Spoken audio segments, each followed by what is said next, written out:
Chapter 1. The great, dignified, benevolent goddess Isis, the mother of fertility and hope, the god of Horus, who protects Igut and illuminates the world with an inextinguishable light, the father Nuvan, who was born in the lotus of the beginning and created all things, the Ennead, who lives at the source of the holy river, all the gods who rule the earth and the sky. Please hear my prayer, the oracle of the gods. Only the purest and most devout heart can win the mercy of the gods. I am willing to offer my all to Isis. Please grant me the tear of the gods. Echo Maria was praying to the gods in a remote town on the border of the Hittite kingdom, which belonged to the empire of Igut. In this remote and desolate place, the town of Duk was not small. It had hundreds of families and 2,000 residents. The mayor, Dusty, was a noble with the title of Lord of Hittite. He was also a citizen of the Empire of Igut and enjoyed the privileges of being a citizen of the Empire of Igut.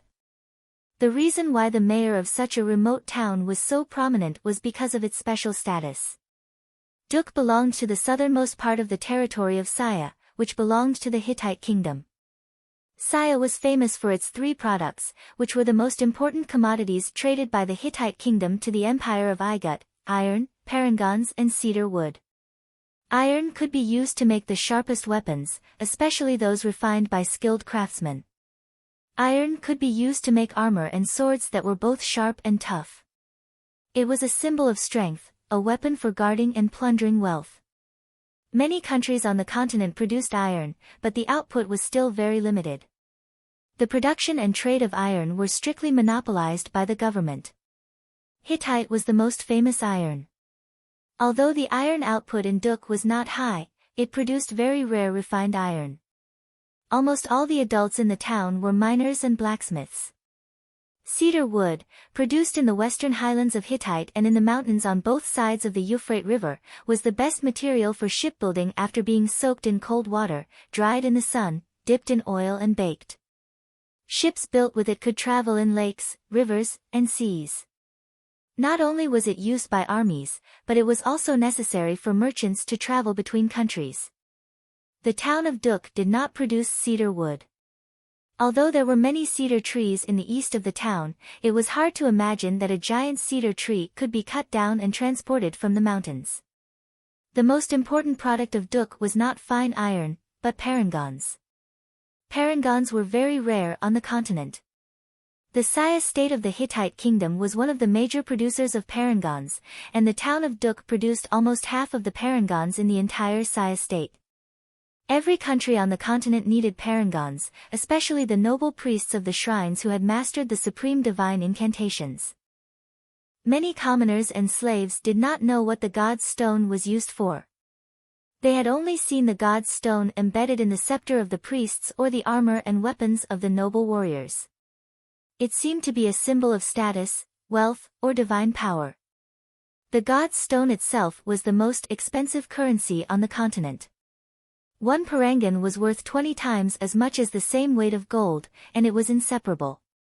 The most common parangons were used as the noble currency. They were the same in texture, size, and shape. Their weight was also the standard of measurement on the continent. Baht was the weight of a parangon. It was said that the extravagant priests even used parangons as the standard weight on the scales. Echo Maria came to Duk with Rod Dik, the governor and priest of her hometown. Of course, what she prayed to the gods was not an ordinary parangon, but the legendary god's tear. Only by obtaining it could she be recognized by the high priests in the temple of Isis in Montefiore and become the adoratress of the goddess Isis. According to the legend, only the purest summoning could communicate with the gods and receive the god's tear, which meant that her identity had been recognized by the gods. Icho Maria's prayer was so sincere, but in fact, every single parangon produced on the continent, including the precious god's tear, was not given by the hands of the gods. Instead, it was mined by the hands of the miners. Maria's residence was at the southern end of the town, near the temple of Horus. It was one of the most beautiful courtyards in the town, and it was originally the residence of the mayor. Like other towns on the continent, the most important building in the settlement was the temple, which was used to worship the local guardian gods. The magnificence of the temple was also a symbol of the prosperity of a city. Of course, the temple in Duk could not be compared to that in a big city, but compared to other ordinary towns, the temple of Horus here was magnificent enough. It was built with tall white boulders and inlaid with dark green stone sculptures. The white marble used to build the pillars was imported from other places, and the lapis lazuli was a local specialty of the nearby mountains. It might be expensive in other places, but it was the most common stone material in Duk. There were two main temples of similar size in the town of Duk. One was dedicated to Horus, the guardian god of the empire of Igut, to show the submission of this place to the pharaohs of Igut. It was built in the south of the town, and its main body was made of white marble. The other temple was dedicated to Murin, the guardian god of Hittite, who was widely worshipped in Hittite, Assur in the northeast, and Babylon in the southeast. The Hittite kingdom was an alliance of dozens of city-states. Although the great empire of Igut had conquered this place, the pharaohs of Igut allowed the Hittite people to worship their own guardian gods in order to better manage the place. They did not destroy the original temple, but at the same time, they ordered the people to worship Horus, the guardian god of Igut. Maria prayed in her room on the second floor. She prayed like this every morning after washing up, before lunch, and at night. She had been in Duk for 3 days now. She was so devout, respectful, and meticulous that even Gabriel, a well-trained Templar, could not help but praise her in his heart. He thought that she should meet the requirements of a adoratress and that the gods might pity her. In the territory of the empire of Igut, there were two vast fertile lands along the Nile River, called the Upper Igut and the Lower Igut. Gabriel was a warrior sent by the Temple of Isis to protect Maria in Montefiore, the capital of Igut. He answered the report and request of Rod Dik, the chief priest and governor of Igut. The Temple of Isis would send people to protect anyone who passed the test of the gods and was qualified to become the adoratress of Isis. When Maria was praying, Gabriel was standing downstairs at the gate of the courtyard. She had a heavy sword hanging on her waist. Both sides of the sword edge were inlaid with a parangan. Even in an environment where there was no danger, she still wore a silver armor meticulously. Her expression was solemn and solemn. From this position, she could see the green-gold dome of the Temple of Murin on the other side of the town. She pursed her lips, and there was an imperceptible sneer in her eyes.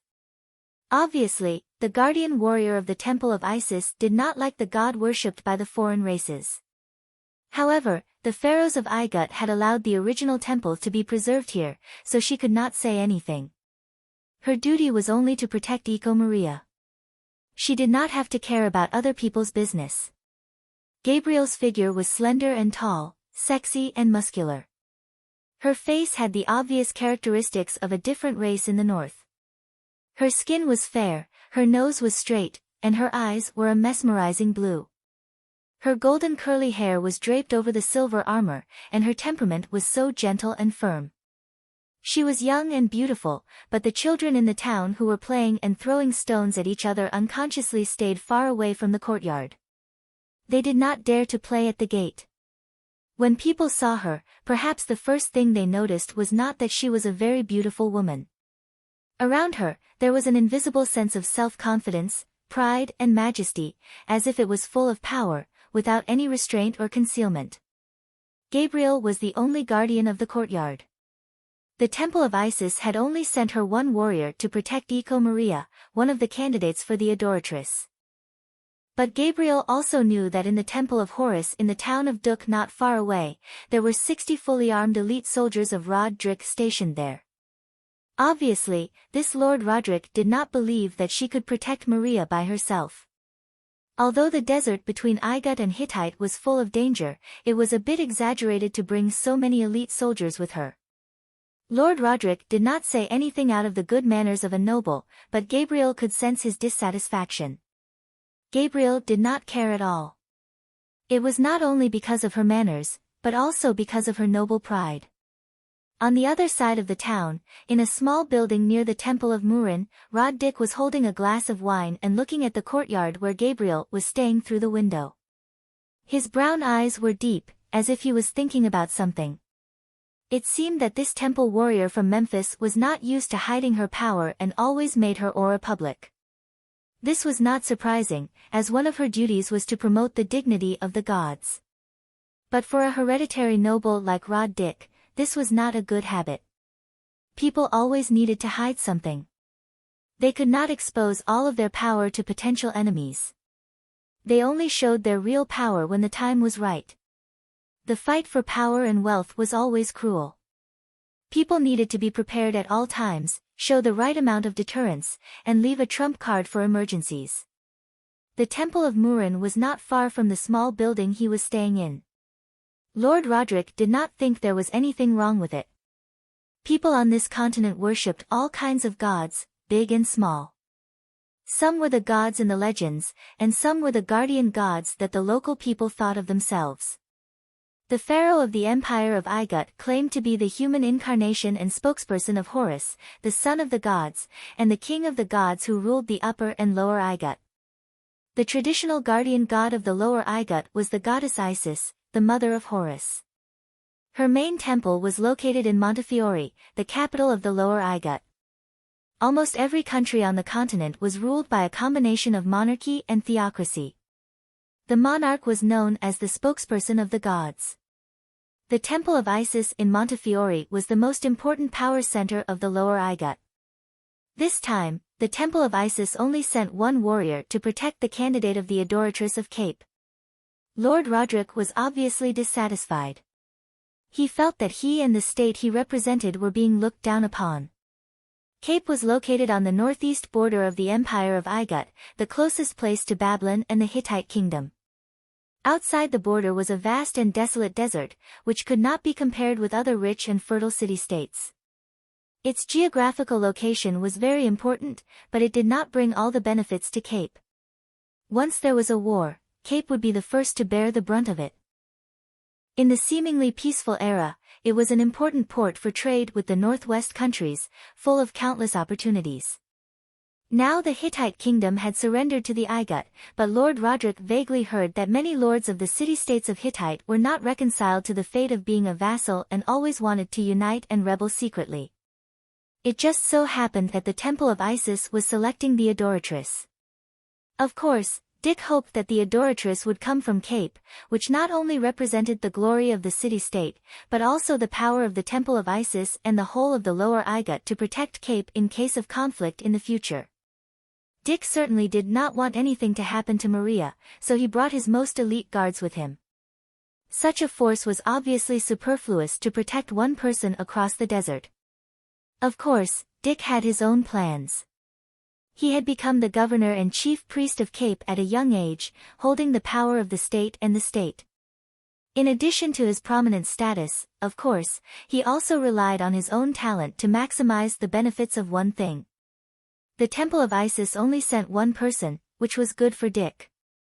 It saved him a lot of bribe. Seeing Gabriel, Dick had a feeling that this guardian of the Temple of Isis was different from many greedy priests. She was like a proud rooster who disdained to accept any bribes. And it seemed that she had no concept of wealth at all. Gabriel didn't seem to know how expensive the sword she was wearing was. She just hung it around her waist. If she was walking alone, the sword wouldn't be able to protect her. Instead, it would attract bandits. Even Rod Dick was surprised that Gabriel came to Cape from Montefiore alone with a sword. She was so lucky that she could arrive safely. Maybe it was because the bandits along the way knew who she was and did not dare to offend the Temple of Isis. In the name of protecting the Adoratress and serving Lord Gabriel, the caravan was, of course, packed with all kinds of supplies, mainly the most popular wine and food in Duk. With Lord Gabriel around, the checkpoints on the border between Egypt and Hittite would naturally pass without any inspection, and of course, without collecting any taxes. The parangons mined by the residents of Duk had to be handed over to the city in the form of taxes. The law of the city stipulated that 1 out of every 10 parangons belonged to the residents. That was the reward they deserved. At the same time, Rod Dick, of course, knew that Mayor Dusty, who had the power to levy taxes in Duk, would not be so selfless. He must have kept a lot of parangons in his hands. Parangons were a kind of currency, worth 20 times more than gold of the same weight. It was the same in Duk. But Duk was both rich and poor. Apart from parangons and iron, the barren land only had a small amount of barley to feed the people. All other necessities of life and enjoyment had to be transported from other places. The location of Duk was so remote that everything was many times more expensive to transport than in other places. The people of Duk might not know that they were probably the wealthiest people on the continent. At the same time, Duk was also the most expensive place on the continent. Although the taxes on the trade routes were very high, a successful trade could still be profitable. In order to provide cover for the goods he was transporting to Duk, Drik organized a caravan from Cape States to accompany his caravan. The merchants were naturally willing to follow Lord Drik's caravan. This was a guarantee of absolute safety and the cost of mercenaries could be saved. Besides, with Lord Gabriel and Lord Drik around, the tax collectors at the checkpoints along the way would not try to extort money from them. The merchants were very grateful to Lord Drik, who was considerate to his people. Many nobles and officials would not take such good care of merchants. During dinner, Lord Drik and Mayor Dusty had a pleasant conversation. What was even more pleasant was the transaction between them. Both sides were very satisfied. In addition to the parangons, Lord Drik also bought precious fine iron from Mayor Dusty. This was smuggling, a secret that should not be revealed to outsiders. The two of them had a tacit understanding while enjoying the delicious food and wine. Although the transaction was pleasant, Rod Dik did not like this place, especially when it was filled with a smoky smell that made him very uncomfortable. He felt a little anxious. He did not know when he would have to wait. The reason why he brought Maria here was not only to do business with her, but also to obtain the god's tear. The high priests of the Temple of Isis had announced an oracle that a god's tear would be given to the human world, and the one who obtained it would be the adoratress of Isis. Rod Dik had his own ideas about this. The god's tear was nothing more than a more precious parangon. If it really appeared, it would most likely be in the place where the highest concentration of parangons was found. Taking advantage of the geographical location and waiting in Duk would be the best way to get the god's tear first. Of course, this was also a gamble, but it was a gamble that would be profitable no matter the outcome. If he succeeded, everything would be perfect. He told Maria that he received the guidance of Isis in his dream, and Maria told Gabriel about it, persuading him to cross the desert border to come to Duk. Maria had been praying devoutly every day since they arrived in Duk, but Rod Dik, who made up the lie, was getting impatient. In this small town, where blacksmiths' furnaces were burning everywhere, Lord Drik could not stand the harsh environment. He did not want to stay another day. He could not help but think of the legend about the god's tear again. He was already a little drunk. He cursed in his mind, the god's mercy. Is it the will of the gods, or a lie made up by the priests? When did this ancient oracle start to circulate? It's just a stone. No matter how precious it is, it's just a stone with some use. Instead of praying to the gods, it's better to ask the miners for help. Does the god's tear mean that she is the adoratress? Then who is the miner? Maybe he's a dirty old man. Just as he was thinking about this, a gust of warm wind blew in from outside the window. Dik shivered inexplicably and sobered up. He quickly pressed his hand on his chest and prayed, "Great goddess Isis, my thoughts are not disrespectful to you. They are just an honest expression." At this moment, Rod Dik suddenly froze. He seemed to have sensed something. It was a mysterious energy fluctuation, both mysterious and unfamiliar. The unpleasant heat of the furnace and the inexplicable chill seemed to have been soothed by something. He traced the source of the fluctuation to a house on the edge of the town. Rod Dik immediately put down his cup and shouted, "Come in, Judah. The god's tear may have appeared. Do as I say." Gabriel, who was standing solemnly, suddenly raised her head and looked in a certain direction of the town. She felt a mysterious and familiar fluctuation of power in the air, both subtle and clear. Her eyes flashed with an inexplicable light of relief as she looked back at Maria's window. Ding!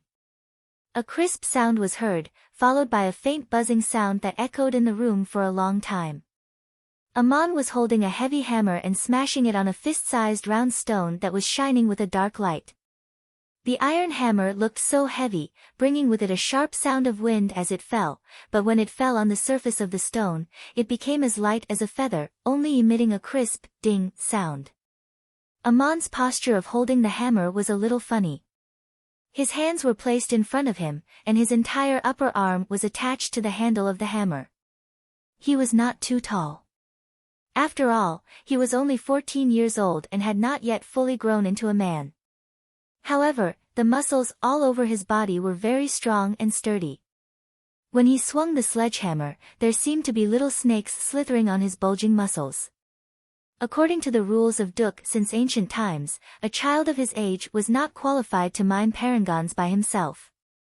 Using the unique hammering technique of Duk to crack open the core of the ore was the last and most crucial step to obtaining a parangon.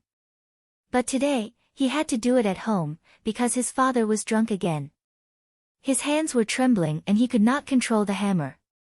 Tomorrow, he had to hand over a parangon. It is recommended that you read the text according to the map, otherwise you may easily get dizzy. List of characters in this chapter: Eco Maria, the candidate of the adoratress from the state of Cape, Empire of Igut.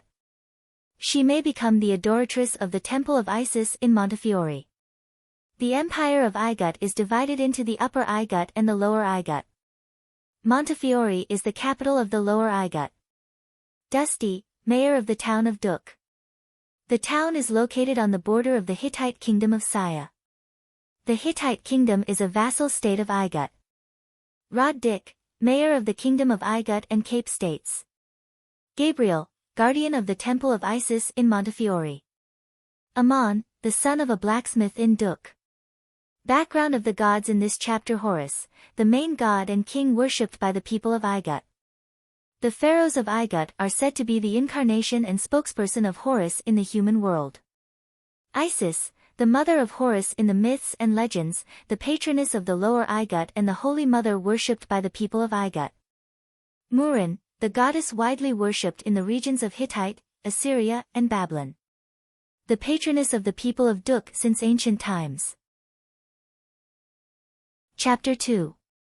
According to the decree of the city, 9 out of 10 parangons mined by every household in Duk had to be handed over to the city, and the remaining one belonged to the household. But the decree also stipulated that every household in Duk had to pay at least 1 parangon every season, which was the basic tax. All the adults in the town loved to drink, including the women in their prime. Mining ore or forging iron embryos required heavy physical labor. It was said that wine was a magical thing with some kind of mysterious power.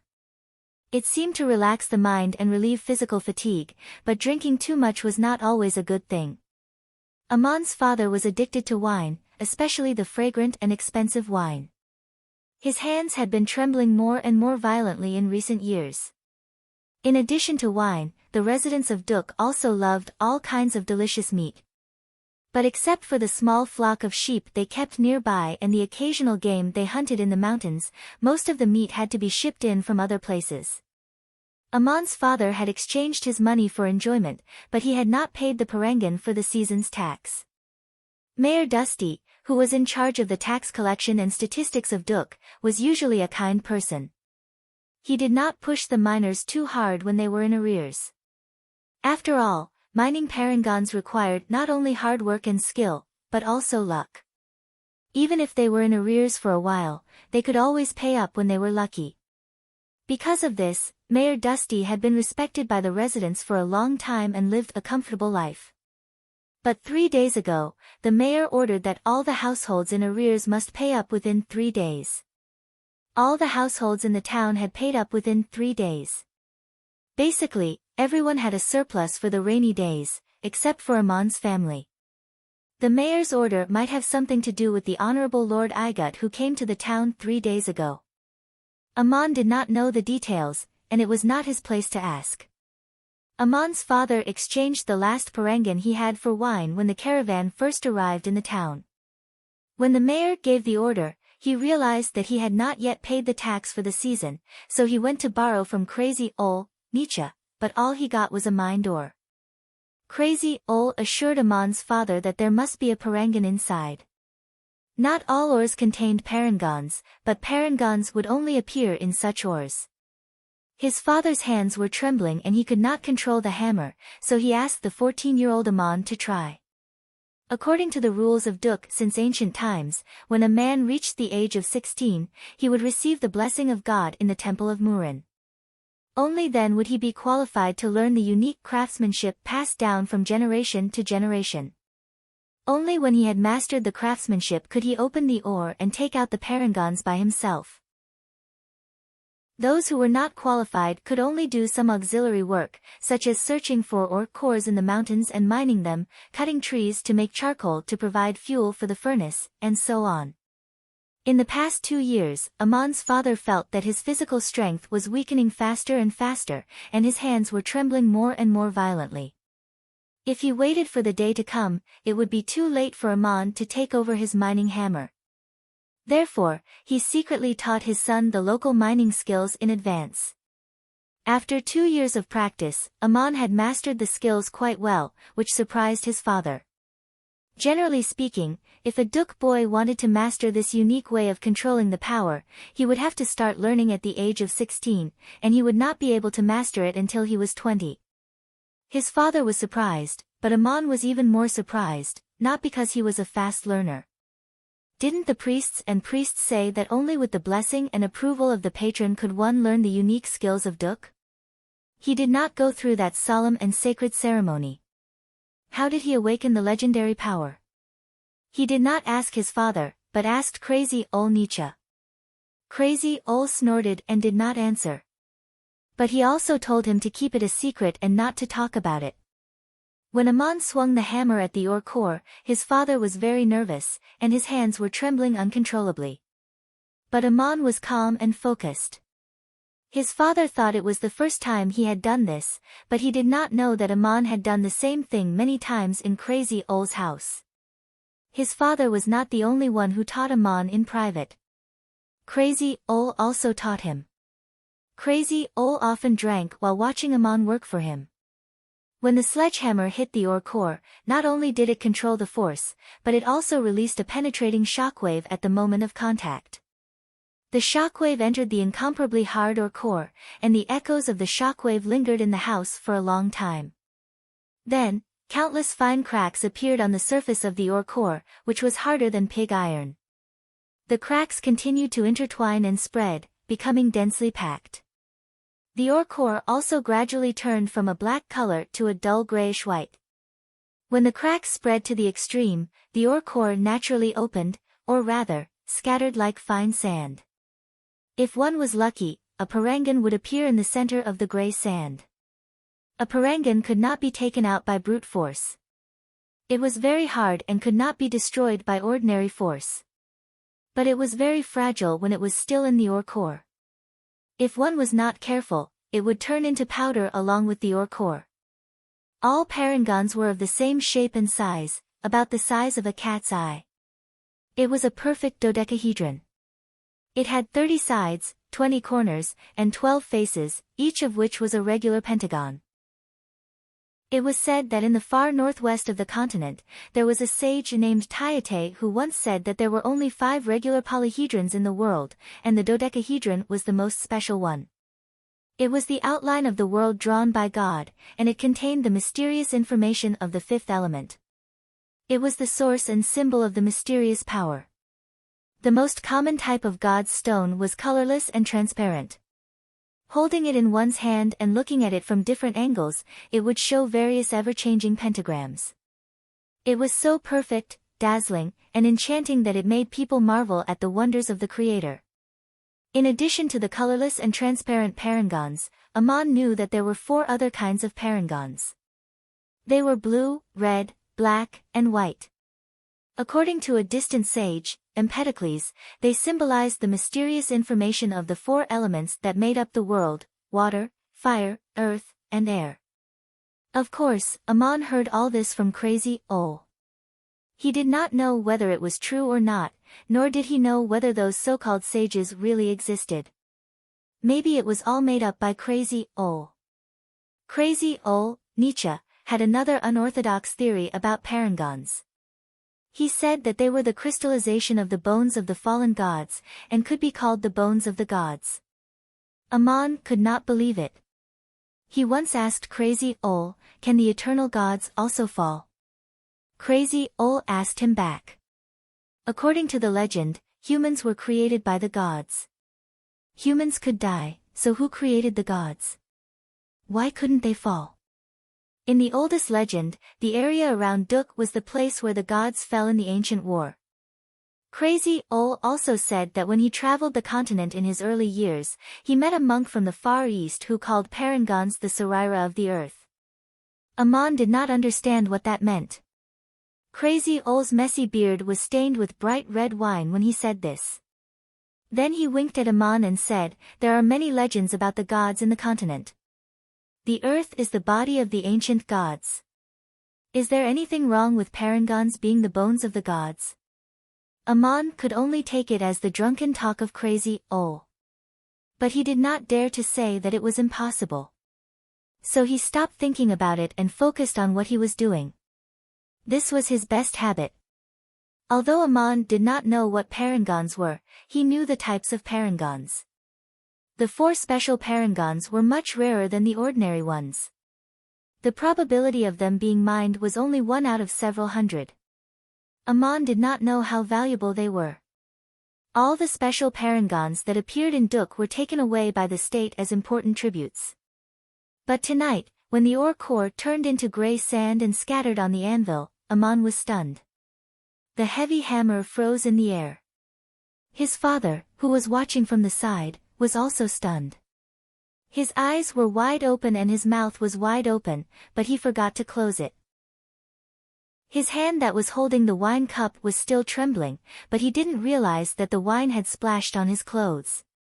Amidst the grayish-white fine sand, there was a divine stone lying there quietly. It was pale gold and translucent. There seemed to be a strange luster flowing in it, as if it contained tears. What kind of parangon was this? When the parangon appeared, a mysterious wave rippled silently in the surroundings. Ammon was keenly aware of it, but he didn't pay much attention to it due to his surprise.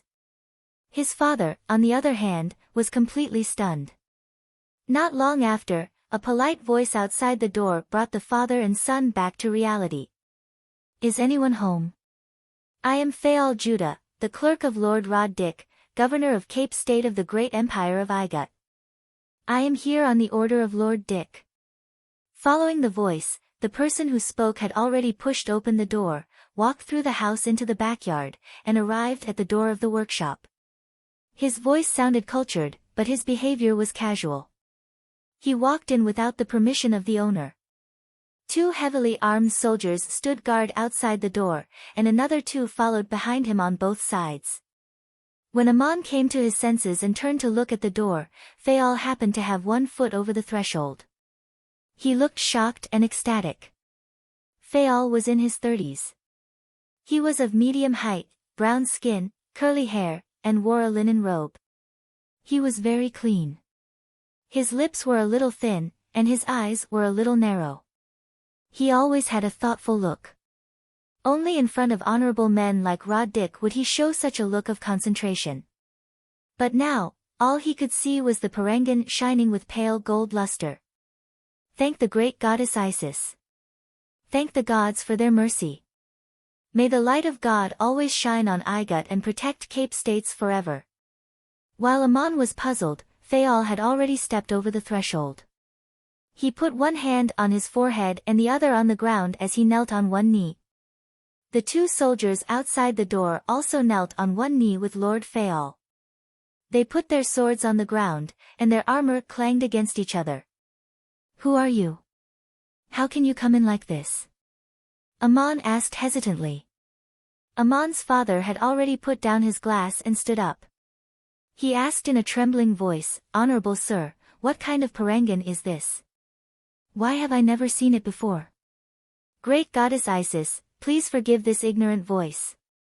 Hearing the father and son, Fayal put down his hand on his forehead and raised his head in an exaggerated exclamation. When he saw that Aman and his son were still standing there, he shouted angrily, "Kneel." Fayal had already knelt, but these people were still standing there.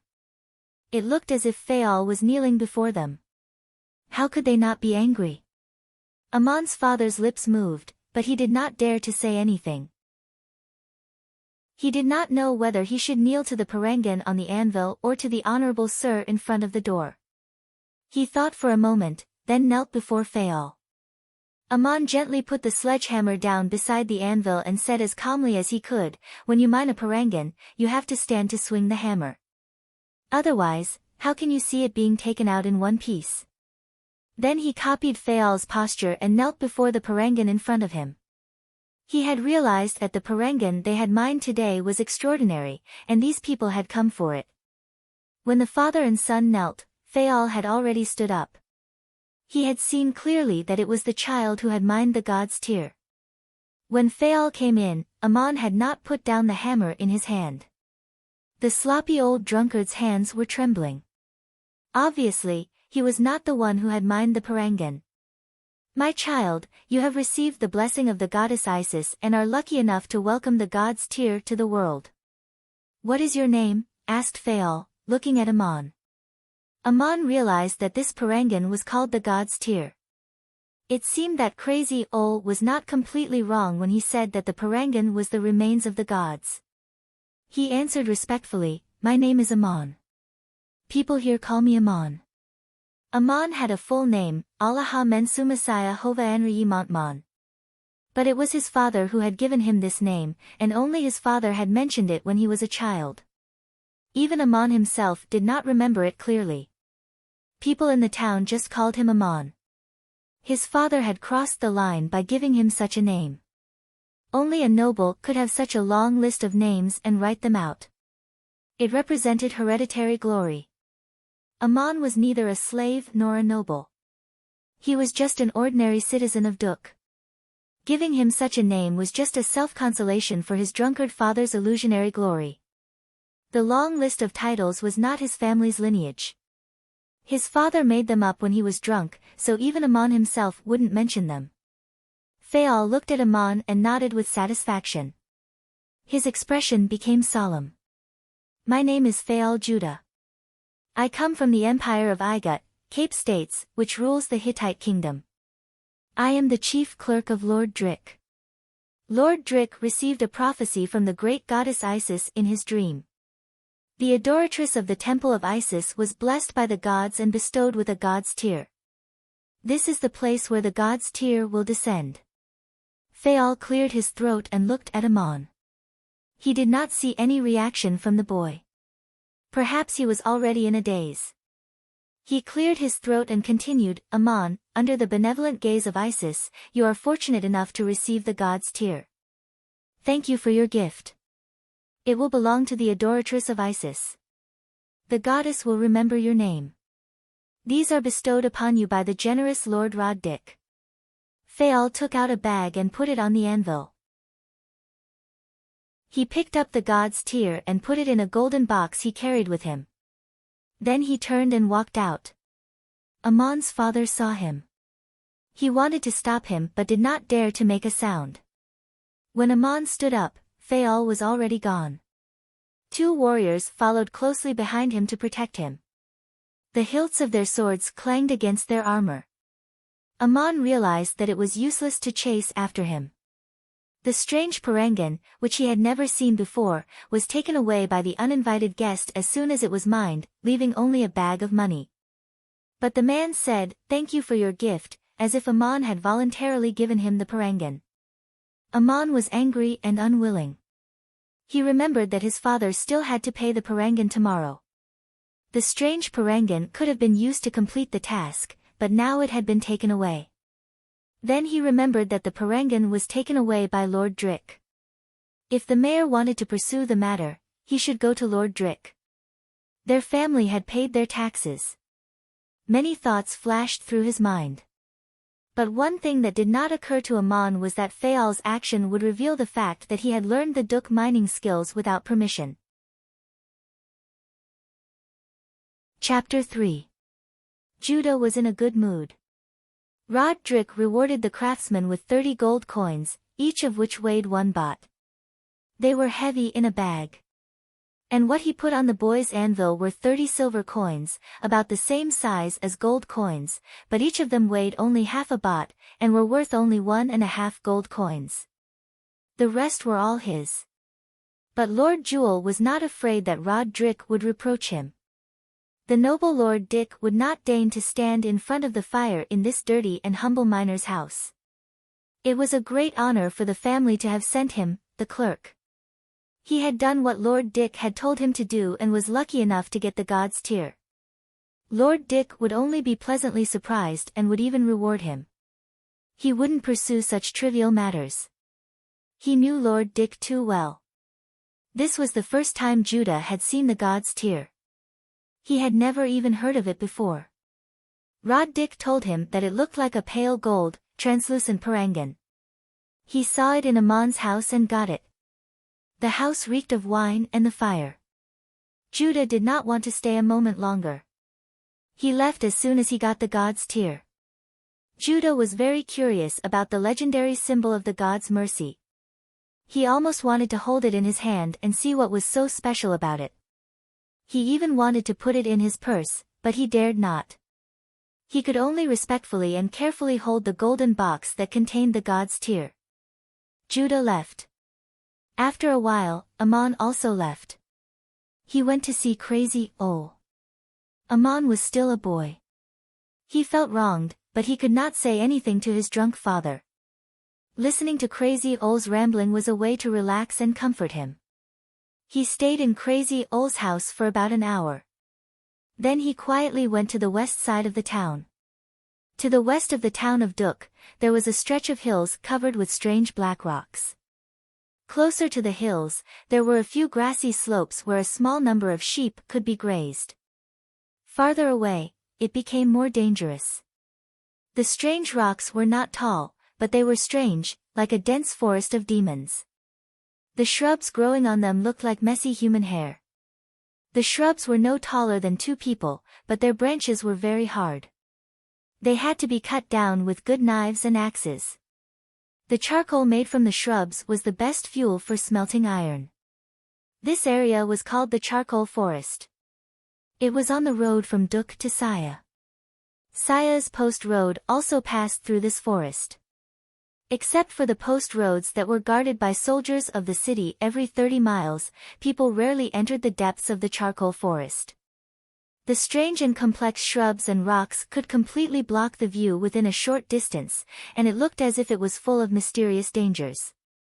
But Crazy Ole told Amon that there was a cold spring somewhere in the charcoal forest. The water was piercingly cold, but it could cleanse and purify one's body. Bathing in the cold spring all year round could make one's body stronger and more responsive. But one had to bathe according to the method Crazy Ole taught Amon. Otherwise, the cold would invade one's body and leave a hidden disease. Once the disease broke out, it would be fatal. Whether or not he could learn it without harming his body, and whether or not he could endure the bone-piercing cold, it all depended on him. Amon once asked Crazy Ole what other benefits there were to bathe in the cold spring. Crazy Ole answered with a smile, "Sober up." Amon wanted to take his drunkard father to the cold spring, but Crazy Ole glared at him. "Do you want to kill your father? He can't bear it. Only you can go.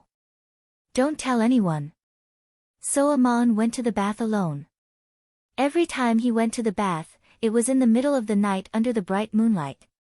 At first, he couldn't stand the freezing cold, but every time he sat by the spring after his bath, he would feel a warm current flowing through his body, making him feel so comfortable that he wanted to moan. Amon liked the feeling. Every time he was in a bad mood, he would come to the cold spring. And there was another special feature of the cold spring. Although it was extremely cold, it could wash people very clean. Not even a speck of dust would be left on their bodies. Roderick was very excited and even ecstatic. He had successfully obtained the God's tear. How wise, and lucky he was. Surrounded by the praises of his subordinates and servants, he felt a little complacent with the wine glass in his hand. Roddick didn't have the dream where Isis guided him. He made it up. But now, he couldn't help but believe that he was really guided and favored by goddess Isis.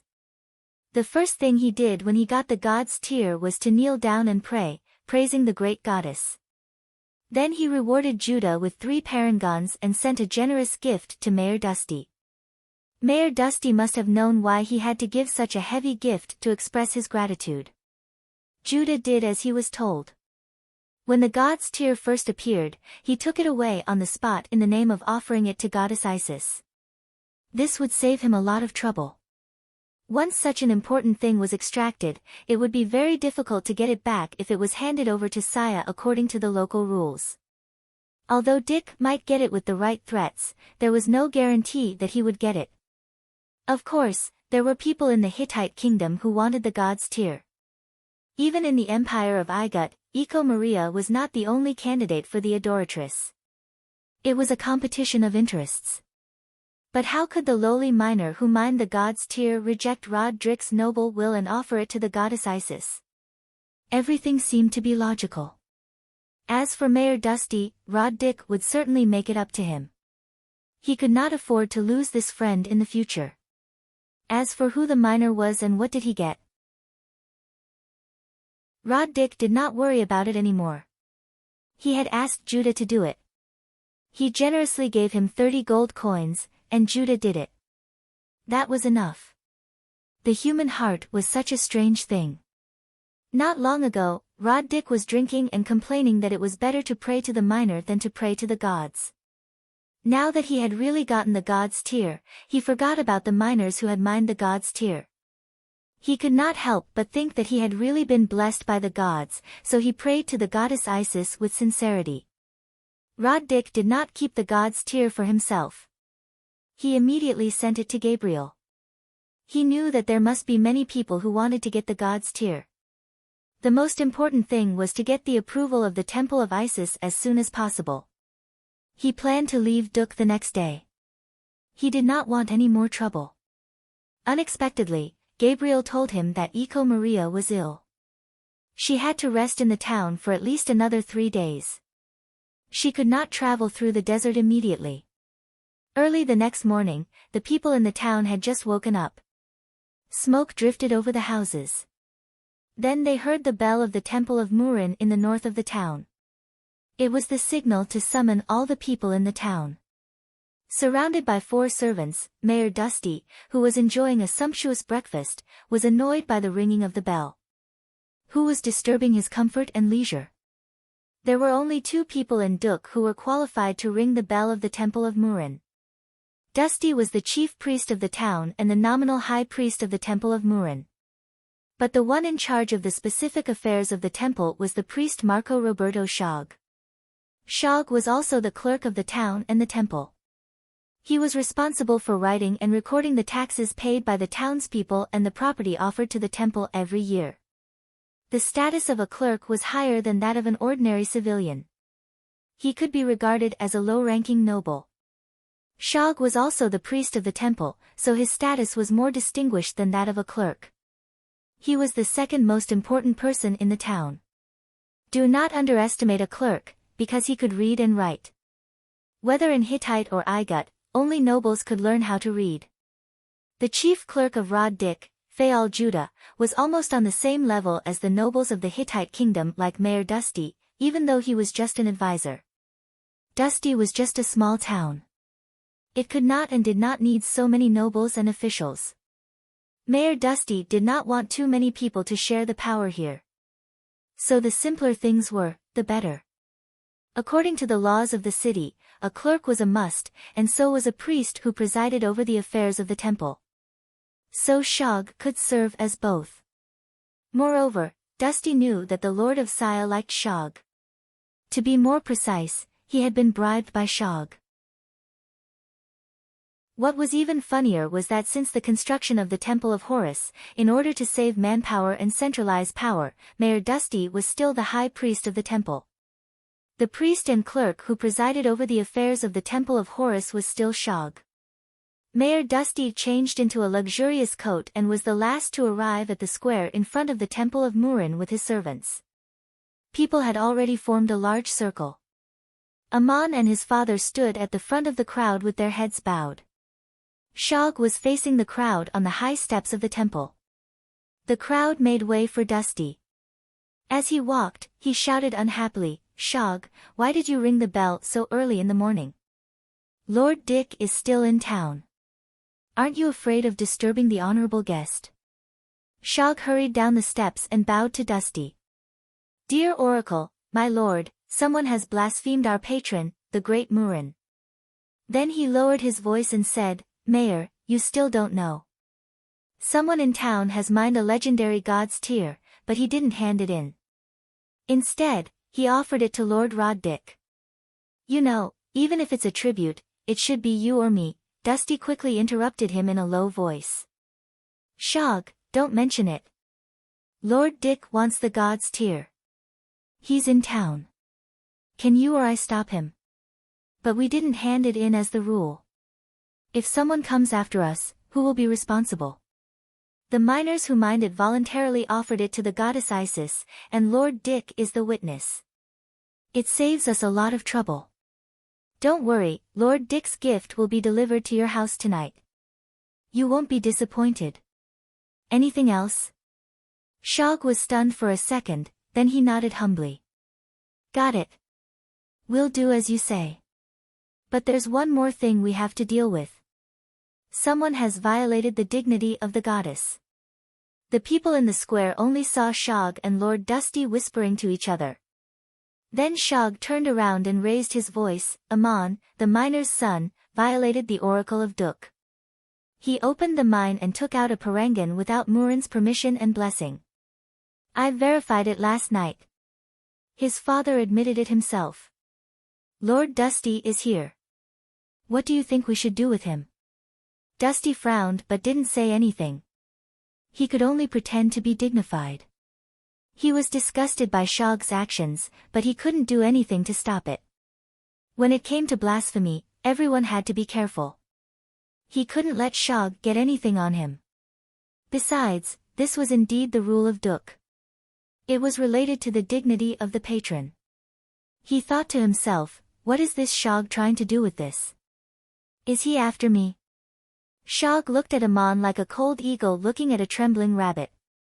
Amon bit his lips and didn't tremble. He didn't like this kid for a long time. Duk produced an endless supply of parangons, which symbolized endless wealth. But there were only 4 people in this town who could write: Dusty, Shog, Crazy Ol Nietzsche and Amon. Dusty could only write on clay tablets used in Hittite, Babylon and Assur. This kind of writing was first carved on clay tablets with a knife. Shog, on the other hand, knew 2 kinds of writing. Apart from the knife script, he also knew the pen script used in the Empire of Igut, which was written on papyrus with a pen. These were all taught to him by Crazy Ol. But now, Crazy Ol also taught these 2 kinds of writing to Amon. Chapter 4. No one knew why Crazy Ol knew these 2 languages. He was the oldest person here. He had lived here before anyone was born. It was said that he had traveled all over the continent when he was young. No one knew exactly how old he was, but he should be at least 100 years old. In this age where people died young, longevity itself was an admirable miracle. It was seen as a gift from God. After becoming a priest, Shog had the opportunity to learn another way to write these 2 languages. It was called the Holy Book, which was usually only used when praising God. Except for nobles and priests, ordinary people could not learn it. The Holy Book was basically the same as an ordinary language, but it had a special and strict writing style. People who had never learned it could not understand it easily.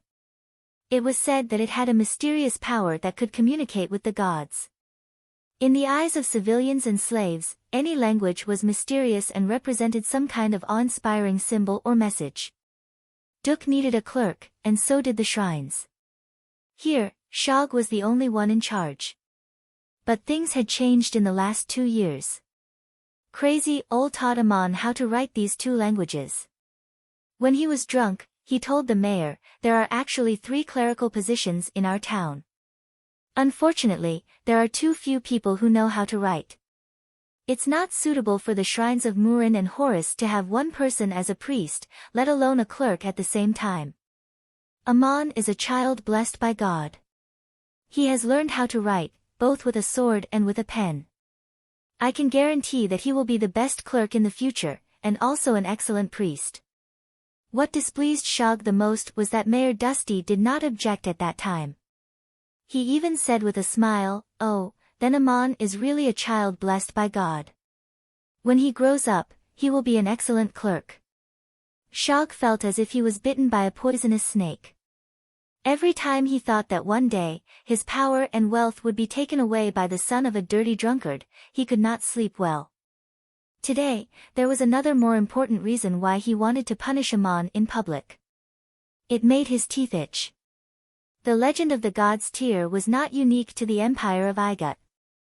In a faraway city, a noble lord had secretly sent him a message to pay attention to the parangons produced in Duk. If he could get the god's tear, he would be rewarded handsomely. All the parangons produced in Duk were registered by Shog, which was the most convenient condition. The god's tear had really appeared, but he was too late to get it. Even if he wanted to get it, he couldn't compete with Rod Dick for it. This Lord Drick was really something. He actually happened to be waiting in Duk at this time. Who would have thought that? When the god's tear came last night, Shog sensed it too. He rushed to Amon's house and saw 2 heavily armed warriors guarding the door. Then he saw Lord Drick's clerk coming out of the house with a golden box in his hand and 2 other warriors. By the time Shog entered the house, Amon had already left the backyard. There was only one drunkard in the house. Under Shog's questioning, it was easy for him to find out what had just happened. Shog could not and did not dare to question Rod Dick. But how could he let go of Amon? So early in the morning, he rang the bell in the shrine of Murin to summon the residents. Mayor Dusty did not let him mention the god's tear, but he mentioned something else. It was a disaster for Amon. The residents were stunned for a moment, then whispered to each other. Amon had indeed disobeyed the ancient oracle, but it had never happened in Duk before. It took a lot of physical strength to learn the skills passed down from generation to generation. It was almost impossible for a child to learn it at such a young age. Even if something like this had happened in history, no one would say anything about it. Mining parangons was so difficult. It was not a bad thing to have a qualified miner. As long as the miner did not say anything, no one would pursue the issue. But in front of the shrine of Murin, under the solemn gaze of the goddess, the problem was serious. No one could defend Amon. Otherwise, it would be disrespectful to the goddess. The oracle was equal to the decree. Seeing that no one spoke loudly, Shog cleared his throat again and said loudly, "Mercy is a virtue, but piety and obedience to the goddess is a virtue even more. Amon, are you ready to accept the punishment of the goddess? In the name of Murin, how should we punish this child as mercifully as possible?" His last sentence was directed at everyone. Dusty furrowed his brows again, looking very displeased. Shog, on the other hand, seemed prepared. A voice from the crowd shouted, "According to the oracle, cut off one of his fingers." The merciful Lord Priest can decide which finger to cut off. Amon's body trembled. His face was pale, and the corner of his mouth was twitching. He clenched his teeth and said nothing. His father knelt down and begged in a trembling voice, "Please forgive Amon. He's still a child. He doesn't know what he's doing. I'm the one who taught him. I'm the one who disobeyed the oracle.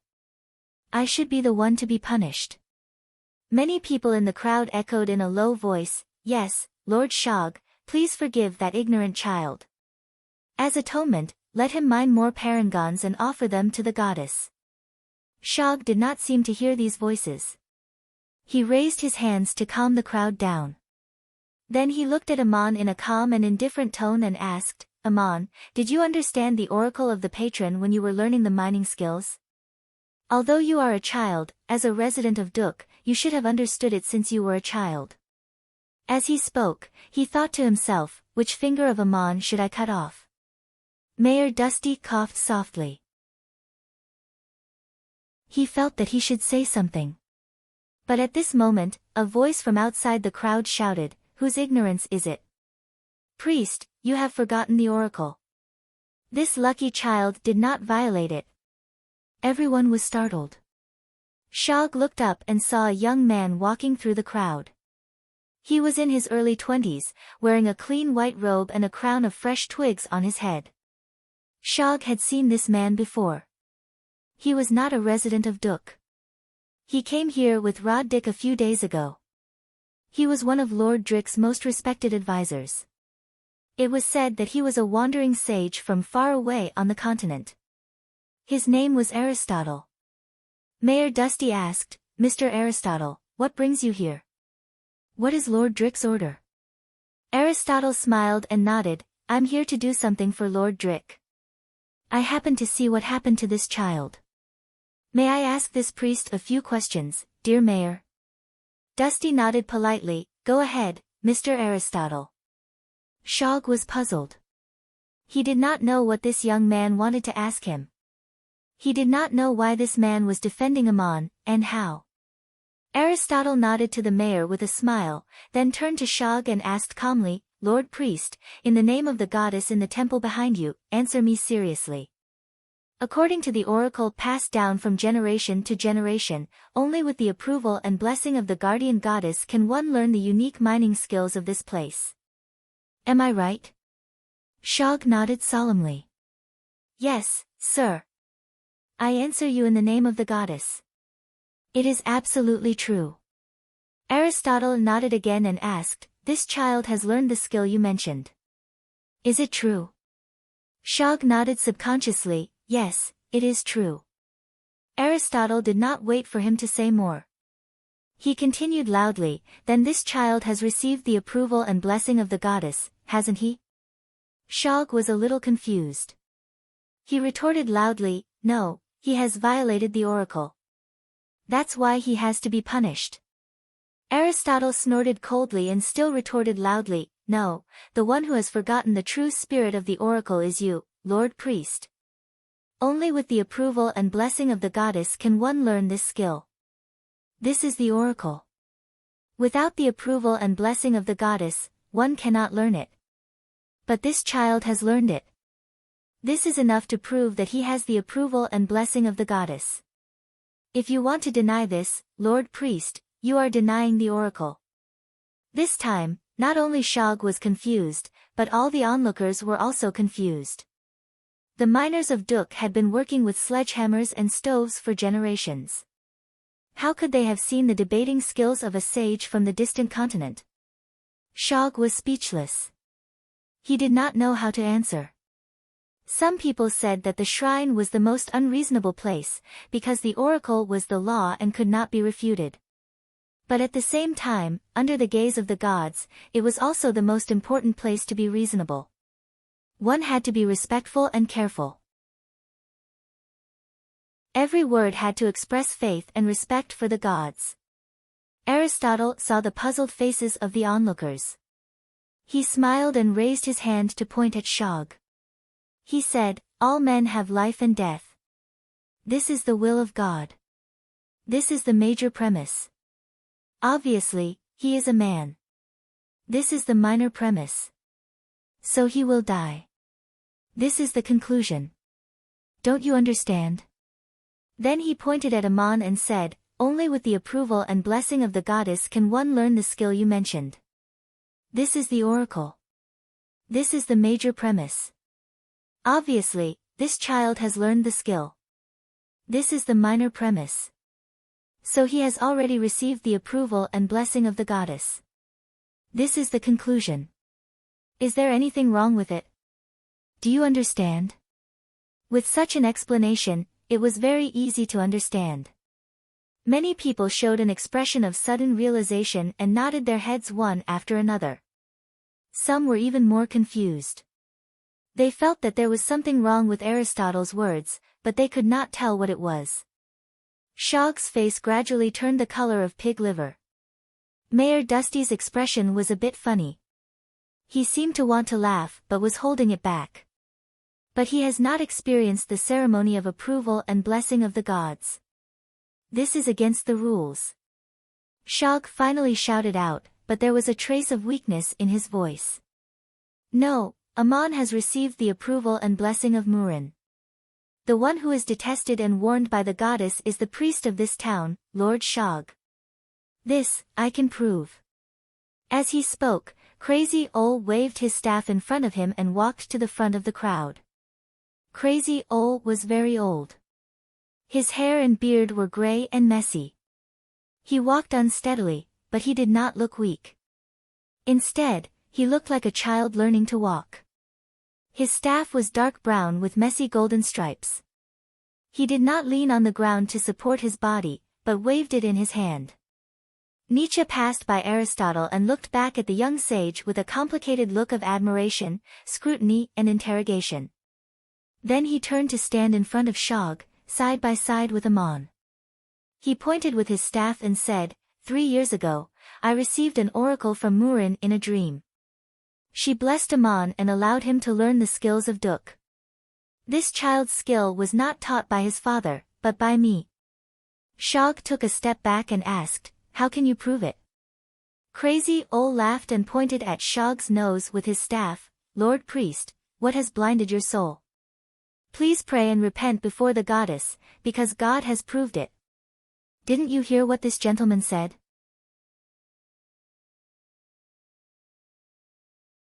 Chapter 5. For a moment, the square was silent. Crazy Ol concluded what Aristotle had said, God has proved that Amon has been blessed and approved. Mastering the craft is a miracle. It was hard to refute, unless someone stood up and shouted, the craftsmanship of Duk has been passed down from generation to generation. It doesn't need the blessing of the patron. But who dared to say that? Everyone here had believed in the protection of God for so many years, and it had been implanted in their souls. Even if there were some who doubted it, they could only confess in their bewilderment, because once they said it out loud, they would be abandoned by everyone around them. So it was not a question of whether they were willing to believe in God or not. They had to show their piety, and it was also a way to protect themselves. Seeing that no one spoke, Crazy Ol turned to Aristotle and said, Sir, your argument just now contained many dangerous assumptions. I wonder if you are aware of them. Aristotle looked into Nietzsche's eyes, and saw that there was a hint of a mocking sneer in the old man's eyes. Only Aristotle himself knew that if his syllogism had been changed to a different premise, it would indeed have led to a dangerous conclusion. For example, the child did not have the blessing of the patron, but he had learned the craft of mining. That meant that he did not need the blessing of the patron. The onlookers felt that something was wrong, but they could not point out what was wrong. No one dared to deny the oracle, because it was the starting point of everything. It had to be the premise. But when Crazy Ol asked Aristotle, it was obvious that he was hinting at something. Amon, who had been standing stubbornly, trembled again. He looked at Aristotle with gratitude, and then at Crazy Ol in confusion. Different from the others, Amon also understood Crazy Ol's implication. Nietzsche was not only questioning Aristotle, but also hinting at something. Amon's mind was no less turbulent than when he was interrogated by Shog. Many thoughts flashed through his mind. This debate contained many unbelievable and unspeakable assumptions, such as that Murin did not exist, that Murin existed but did not pay attention to this place, that learning the craft of mining did not require the blessing of the patron, and that blessing could come from another deity, and so on. Amon blushed as if he was drunk. He looked a little absent-minded. For a miner's son, it was hard to digest so many thoughts in a split second. But today, he was the one involved in this matter, so he had to think about it. Aristotle seemed to understand Nietzsche's sneer.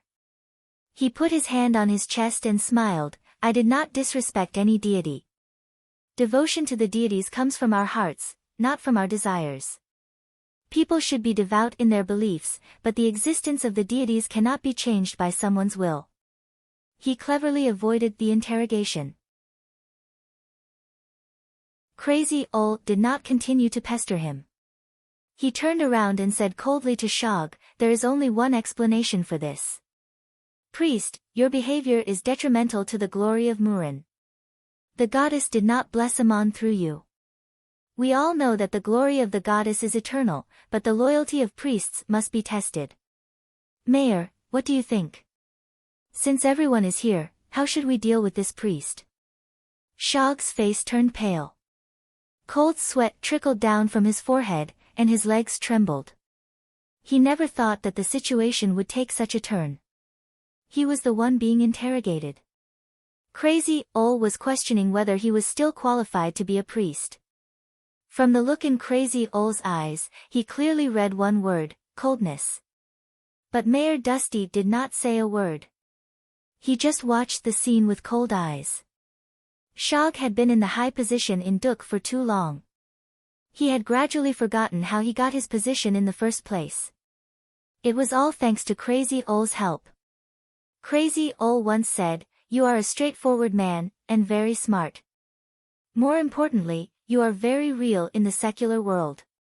There is no one more suitable than you to be the priest and clerk of the shrine." However, Shog had been in this position for a long time. He had gradually made friends with the nobles in the city, and even had a secret ambition for the position of Mayor Dusty. However, he had neglected Crazy Ol, who had not shown himself for many years. Crazy Ol was so sharp when he was not talking nonsense. Was he trying to ruin his future in front of everyone?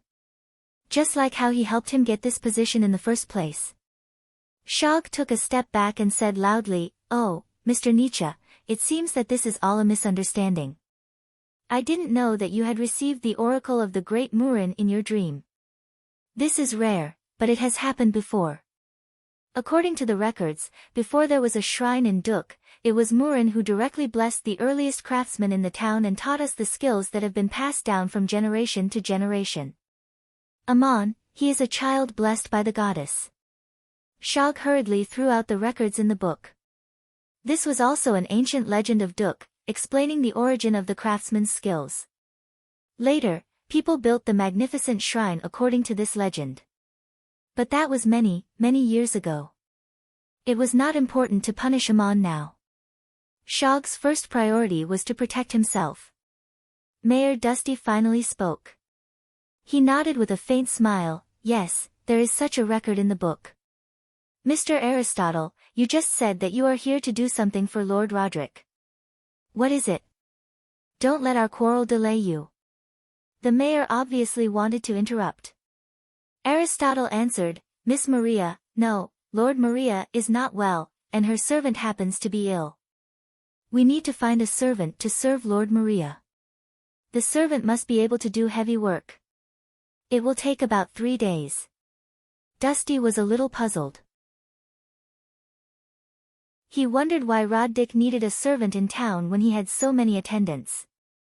But he was very tactful and didn't say anything more. He asked gently, "What kind of person are you looking for?" Aristotle glanced at Amon carelessly and said slowly, "First, it can't be a woman who has had a man. Second, it can't be an adult man. Third, it can't have dust in his hair or mud under his nails. Fourth, it must have a pure heart. Fifth, it must be approved by the goddess Isis." As soon as Aristotle finished, Crazy Ol added 2 more conditions. He seemed to be very talkative today. Aristotle was slightly startled, then nodded with a bitter smile, "Yes, and these 2 conditions. Is there such a person in town? If there is, the reward is 1 gold coin a day. Lord Roderick's generosity is admirable." Dusty understood immediately. If Maria's servant was ill, it would be very difficult to find such a person in Lord Roderick's entourage. These were actually the requirements of Gabriel. When she got the god's tear, she asked Maria to live according to the standards of a adoratress, because she would soon become a real adoratress.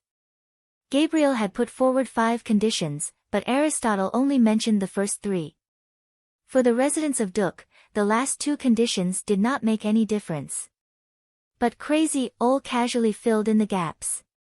The residents of Duk usually dealt with furnaces and ores. In the past few days, the mayor had ordered to pay all the overdue taxes for the season. A large number of caravans had come to Duk. The furnaces of every household were still working, either to pay taxes or to mine parangons in exchange for more goods in time. It was very difficult to find a person with no dust in his hair or mud under his nails. There were only 3 in the square, Dusty, Shog and Amon. Amon was very clean. He had just taken a bath in the cold spring last night. He washed his clothes and dried them in the morning sun. Then he put on his clothes and returned to the town. Crazy Ol smiled, "How lucky. There is only one person here who meets your requirements. He is a child, not yet an adult. And you know why he is standing here. It is because of the blessing of the goddess Isis. Amon, you should go with this gentleman. Sir, please pay the 3 gold pieces to his father." The mayor also walked down the steps. He patted Amon's shoulder and said, "Boy, go with this gentleman. Do everything he says. Don't neglect the most distinguished guest of the town." The crowd parted to make a path. Aristotle left with Amon. Before Amon left, he helped his father up from the ground. Crazy Ol whispered in his ear, "Don't worry. Nothing bad will happen. You don't have to worry about this place anymore." The crowd did not disperse after Amon left. Crazy Ol was still standing in front of the crowd. He said to the mayor, "The priest of the shrine used the ancient book to prove that Amon did not do anything wrong. He was blessed by Murin. But it also proved that the priest had forgotten the words of the book and was blinded. If not for our distinguished guest's reminder, Lord Shog would have cut off one of his fingers. Mayor, Mr. High Priest, how should we deal with this?" Shog broke out in cold sweat again. He didn't expect Crazy Ol to be so ruthless today. If he didn't let go of the question and the priests in the main shrine heard about it, he wouldn't feel good. Shog stepped forward in a pleading voice and said, "It's my fault. I've never encountered such a thing since I became a priest. Thank you, Mr. Nietzsche, for your reminder. I'm willing to atone for my reckless behavior and apologize to Amon." The noble priest also walked down the steps. He stooped down and patted the dust off Amon's father's knee. The townspeople's eyes widened. Amon's father trembled in fear. He took 2 steps back and said, "Lord Shog, you don't have to do this. What should we do is the goddess order. I believe that the great Murin is protecting Amon." Crazy Ol sneered, "You can't refuse the kindness of such a noble priest. He is so kind and generous. He wants to make it up to you, and you must accept it.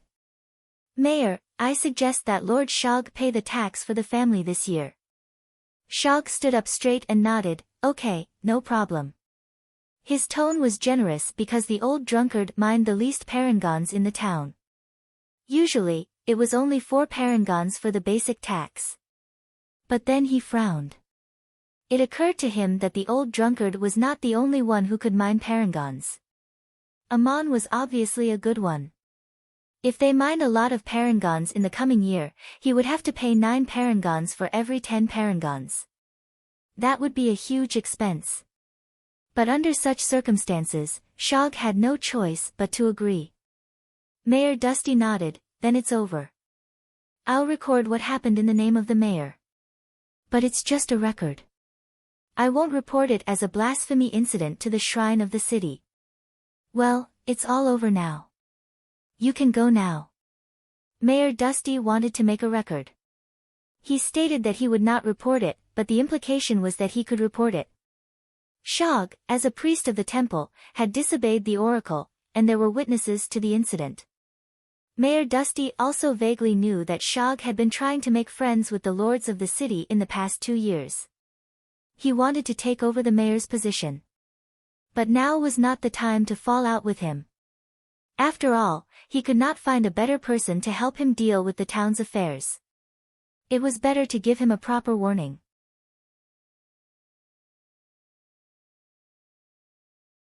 Chapter 6. Was Maria really sick? It looked like it, but only Gabriel knew what was going on. She wasn't really sick.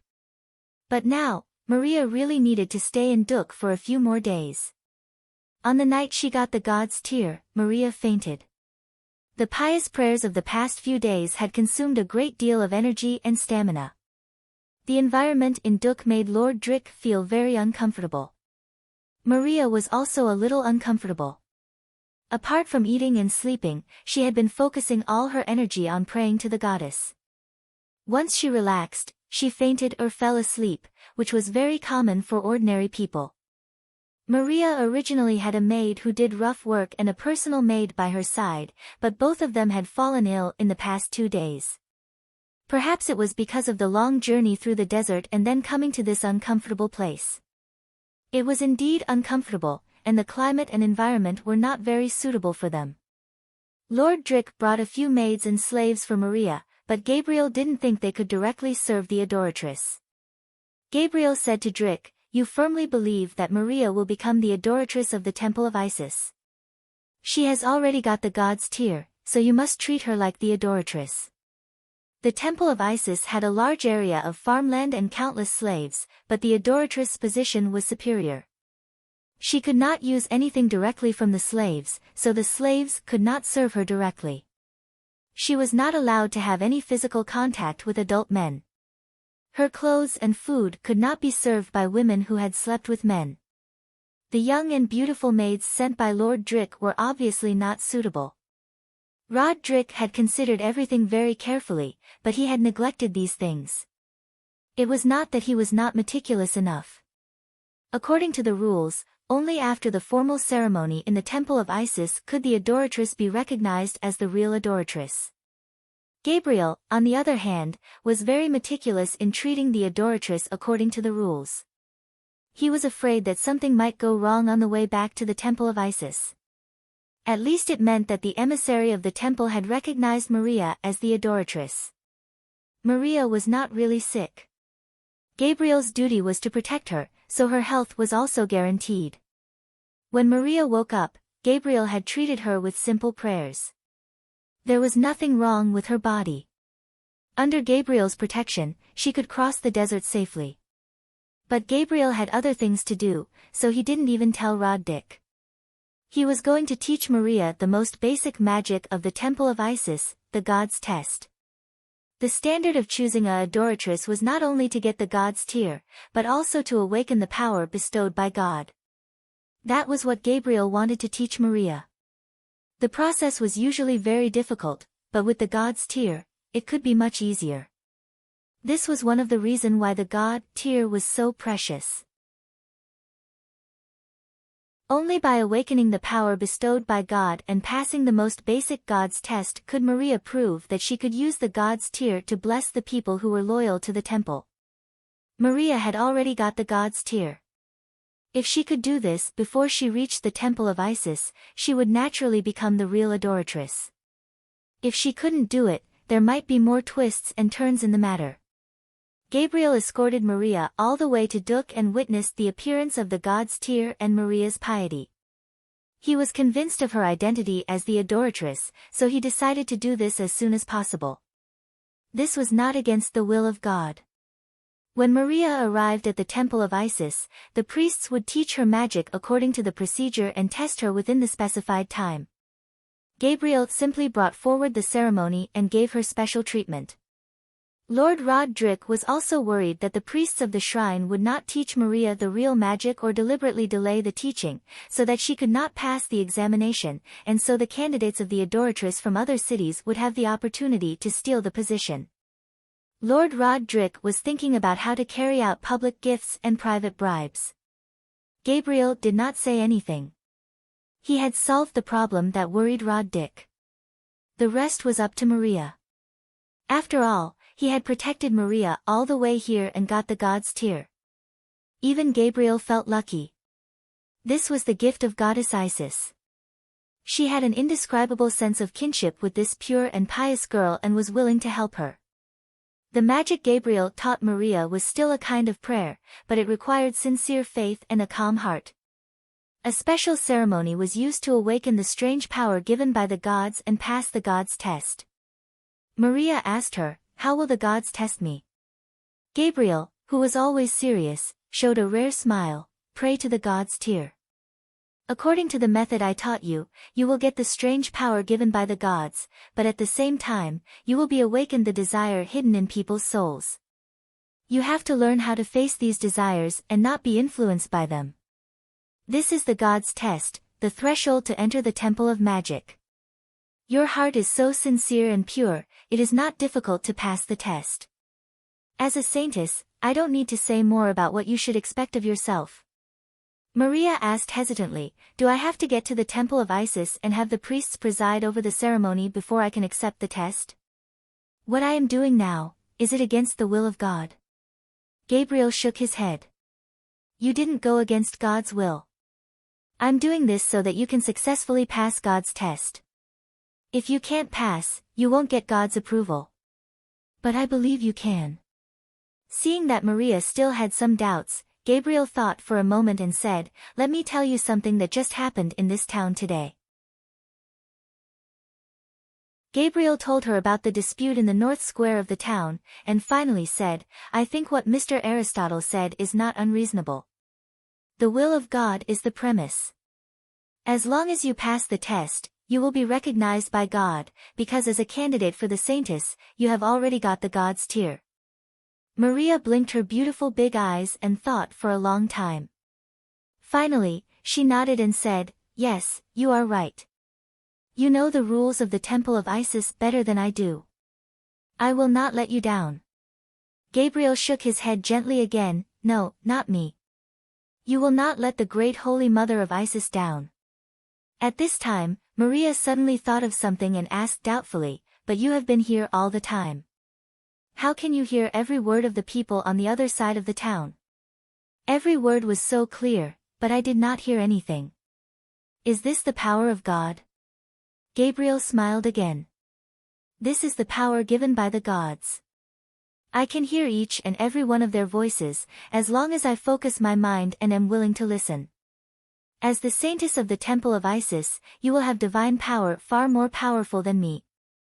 I am a warrior, and it is impossible for me to learn supreme magic, but you will master the supreme magic of the temple of Isis."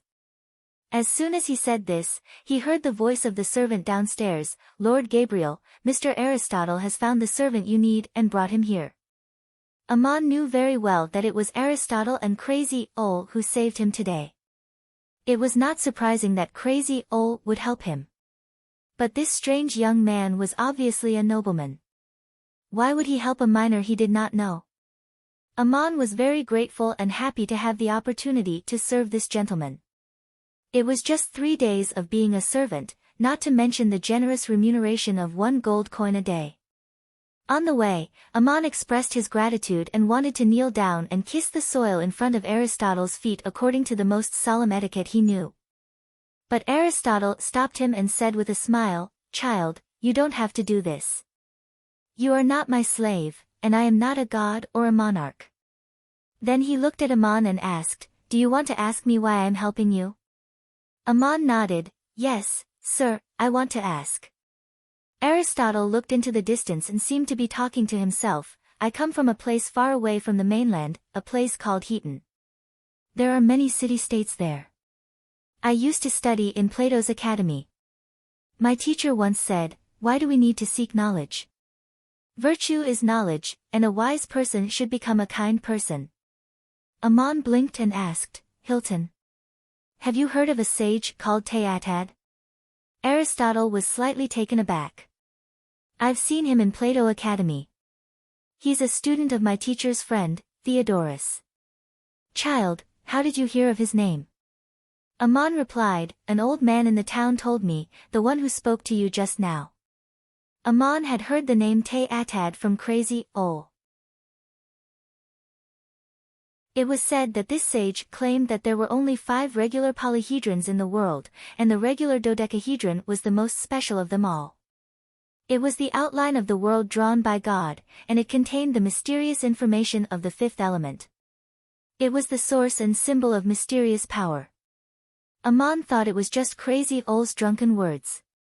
He did not expect that there was such a person. It seemed that what Crazy Old said was true. The two continued to walk to the south of the town.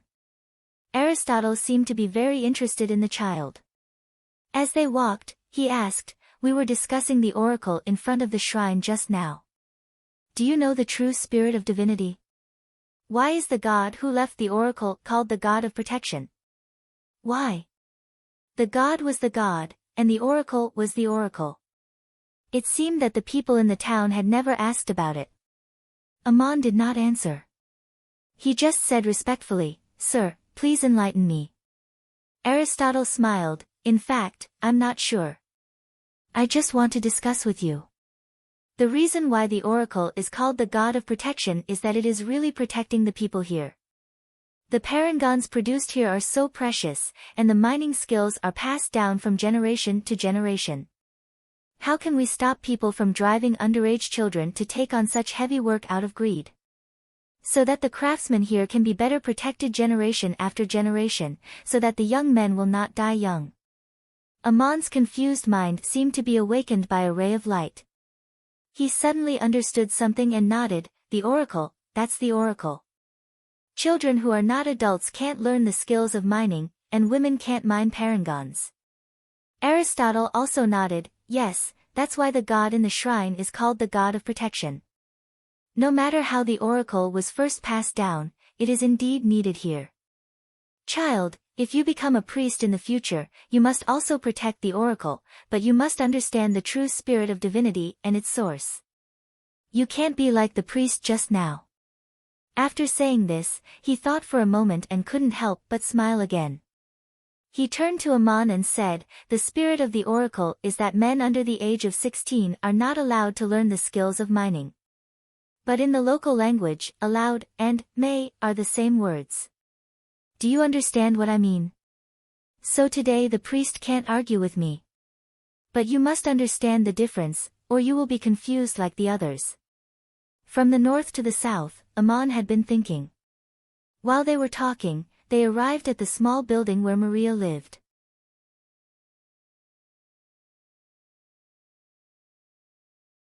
Chapter 7. He's a man. Gabriel looked at Aman and said to Aristotle in a slightly dissatisfied tone. Aristotle replied with a smile, "He's still a minor child, and he meets your requirements. Sir, as you can see, it's very difficult to find a person in this town who doesn't have dust in his hair and mud under his nails. He's the only one I found. And there's one more thing I want to tell you. This child is the miner who mined the god's tear. Without a pure heart and the blessing of the goddess Isis, can he welcome the arrival of the god's tear?" Gabriel nodded and said in a much softer tone, "I heard the discussion on the other side of the town, and I know who you brought. It turns out that the parangon that the boy mined was the god's tear, but he was almost punished by the priest here." Aristotle nodded and said, "Yes. So, can we keep this child?" Aman looked up at Gabriel and found that the warrior was staring at his face. Gabriel's eyes seemed to have a sharp penetrating power. As soon as their eyes met, Aman involuntarily lowered his head.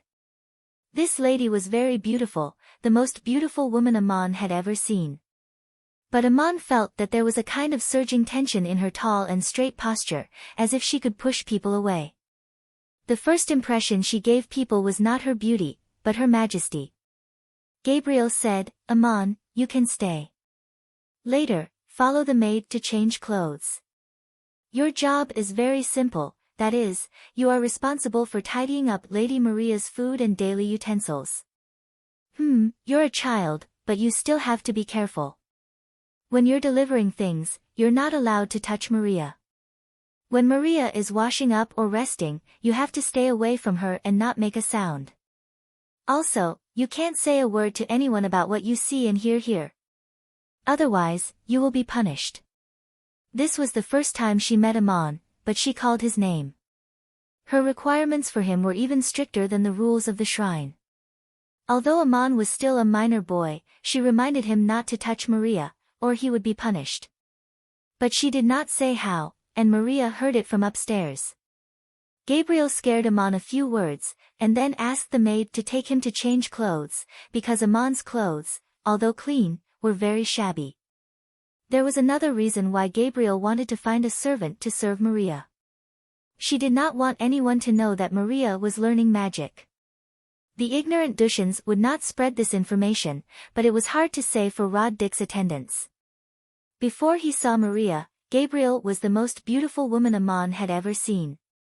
But now that he saw Maria, Aman sincerely thought that she should be the most beautiful woman in the world. He was even a little distracted when he saw Maria. He subconsciously saluted, "Greetings, dear Lady Maria. I am a servant sent to serve you. My name is Aman." Maria was about the same age as Aman, at most 2 years older than him. They were about the same height, but Aman had to call her Lady Maria. Her hair was light brown and had a soft amber luster. It was slightly curly on her shoulders. Her eyes were also light brown with a hint of blue. They were like the stars in the night sky, but also like a clear pool of water. "You are the miner who welcomed the god's tear. Thank you for the blessing of the goddess Isis. I also want to thank you." When Maria spoke, she looked straight into Aman's eyes. Her eyes were calm and gentle. She tried to stay calm and composed, but she could not hide a trace of curiosity. This made Aman a little uneasy. He habitually lowered his head. Her facial features were very beautiful as a hazy imagination in a dream, especially her eyes. Aman couldn't help but blush. He thought to himself, there has never been a girl like her in Duk. Why does she always look into my eyes? In fact, she is about the same age as me. I don't have to be afraid to look her in the eyes. Aman's job was very simple. He was to prepare the utensils necessary for Maria's daily life and send them to the living room on the second floor. When Maria finished using them, he would take them away and hand them to the other servants. For example, it was Aman who brought Maria's 3 meals a day. Maria didn't eat much. Her appetite was less than a third of Aman's, but she had to prepare a lot of things. All kinds of silverware were placed on the small table. Aman had to wash his hands and cut the food. Knives and spoons were placed in the designated places. Silver jugs filled with goat's milk, cups for drinking water, and small plates dipped in salt and spices were placed on the left and right sides of the table. The table had to be set down facing Maria's table without making a sound or spilling the milk or soup on the table. The table was very heavy. It was not easy for a 14-year-old boy to carry such a table up to the second floor and put it down without making a sound. But Aman could already control the heavy hammer to mine parangons. It was a piece of cake for him. When Maria ate, she barely made a sound. Even the utensils didn't collide. She was very quiet and well-mannered. Aman stood at the side and waited for her to finish eating before taking the table away. Then he gave her water to wash her face and rinse her mouth and went out. When Maria finished washing up, he came back in and took away the utensils. Then he stood on the stairs and waited for the summons. As an adoratress, if she was in the shrine of Isis, she could have as many servants as there were clouds in the sky. But in Duk, Aman was the only servant who was in charge of her daily necessities. During the meal, Aman and Maria spent the most time together. Growing up in Duk, Aman had never seen anyone so clean. It might not be appropriate to describe Maria as clean. She gave people the feeling of purity. He could not speak without Maria's permission. But between meals, after taking a sip of water or goat's milk, Maria would often ask him questions, such as the situation in Duk, how the miners mined the parangons, and so on. She was also very curious about these things. Aman answered her questions carefully. He found that Maria seemed to have a habit of looking directly into his eyes when she spoke.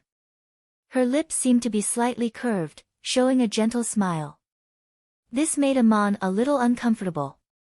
His heart was beating wildly. He didn't even know where to put his hands. She is very beautiful. I want to look at her. But why don't I dare? Her eyes are not scary at all. Why should I be afraid? Aman thought to himself. He even felt a trace of indescribable depression. Aman didn't know that Maria didn't have this habit before. Now she was just following Gabriel's instructions. While Gabriel was teaching her the divine arts, he also reminded her, Lady Maria, you are very pure. This is the temperament of a adoratress.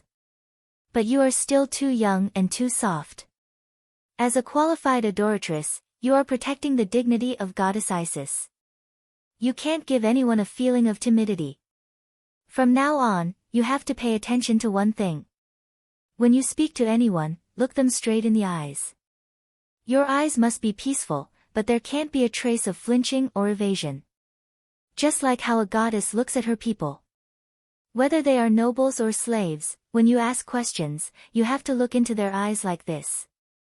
This is how a adoratress should be. No one dares to look down on you. Under your gaze, they will feel the mercy of the great goddess Isis. But there was hardly anyone around Maria who could make her practice like this. The most suitable person was Aman. Poor Aman didn't know this. He was quite helpless under Maria's gaze. Aman didn't know who Maria was. Even if someone told him, he didn't know what the adoratress of the temple of Isis was. He only knew that Maria was a noble. He had to call her lady. He couldn't offend her. Would it be offensive to look at this beautiful girl and meet her gaze? Crazy Ol never told him about this, and his drunkard father would never tell him. Probably not. She's looking at me. Aman thought to himself. At the same time, he felt ashamed of his helpless reaction.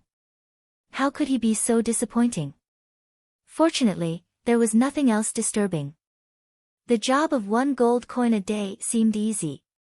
But on the first night, there was an accident. At that time, Aman had fallen asleep on the wooden plank under the stairs and was having a very hazy dream. In the dream, Maria looked at him, and he looked at Maria with the same eyes. It was a strange feeling, as if he had just taken a bath in the cold spring of the charcoal forest and was sitting by the pool to rest. At this moment, Aman suddenly heard a scream. It was not loud, deliberately suppressed to make it sound less shrill, but it was obvious that the person was very scared.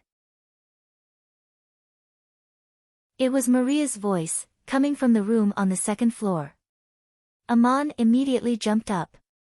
He was a little drowsy and forgot that he was not at home.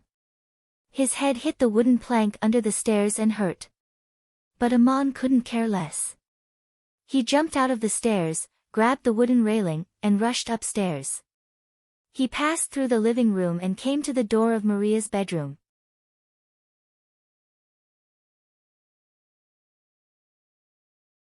Chapter 8. The door of Maria's bedroom was open, and Gabriel was already standing by the bed. If Aman remembered correctly, Gabriel should be resting in the room closest to the door at night. When Aman rushed up the stairs, he did not see Gabriel at all, which meant that when Maria just called out, Aman did not have time to get up from the bottom of the stairs, and Gabriel had already gone upstairs. This speed was amazing, almost like teleportation. Gabriel's sword was already out of its sheath, and the blade was covered with a faint silver halo. It was not bright, but it stung the eyes. Gabriel's expression was a bit strange, with a hint of surprise, and the tip of the sword was pointing at a small furry animal in front of the bed. Aman, how did this cat get in? Gabriel knew that Aman was already at the door without looking back, so she asked in a low voice. Isn't this Schrödinger? Aman recognized the cat sleeping at Maria's feet. It was Crazy Ol's cat. It was lazy, greedy, fat, and dirty. Its gray and white fur was always covered with ashes, and even its white fur looked gray. It slept all day long. Crazy Ol even named the cat Schrödinger. How did it get into Maria's room? No, I don't know how it got in, Aman answered honestly. Gabriel just asked casually, and then realized that even she did not notice the cat sneaking in, so it was useless to ask the miner. At this time, Maria said apologetically, "I'm sorry, I woke you all up. I didn't know the cat was sleeping here, and I almost stepped on it." "Lord Gabriel, don't hurt it, it's just sleeping."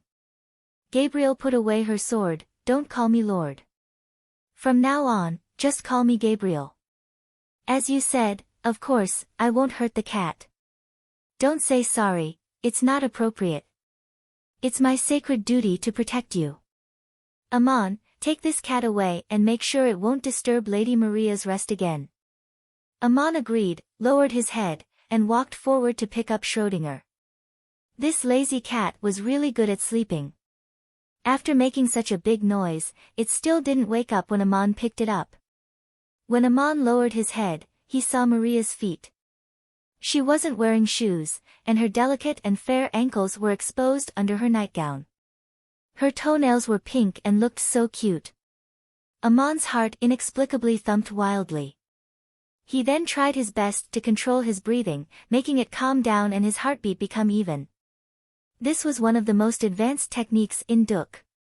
Only by keeping one's body in a very calm state could one ensure the success of every mining attempt. Amon's training was far stricter than that of the other people in the town. To a large extent, it was due to the experience of bathing in the bone-chilling spring. Even Gabriel couldn't see any flaws. The child was indeed a little flustered when he rushed upstairs, which was normal. But when he saw that Lady Maria was fine, he immediately calmed down. Although it seemed so on the surface, Amon's heart was quite turbulent. Maria was only wearing a nightgown. When he squatted down, he saw her feet. When he stood up, he still lowered his head, and his eyes just happened to see her pink breasts. The neckline of the nightgown was not low, but from this angle, he could still see a small piece of skin under her neck. What's more, his eyes seemed to be able to see through the nightgown and through his imagination. Maria's nightgown was not thin or thick. It was very soft and close-fitting, and slightly loose. It was made of a very comfortable material. Girls of her age had already developed.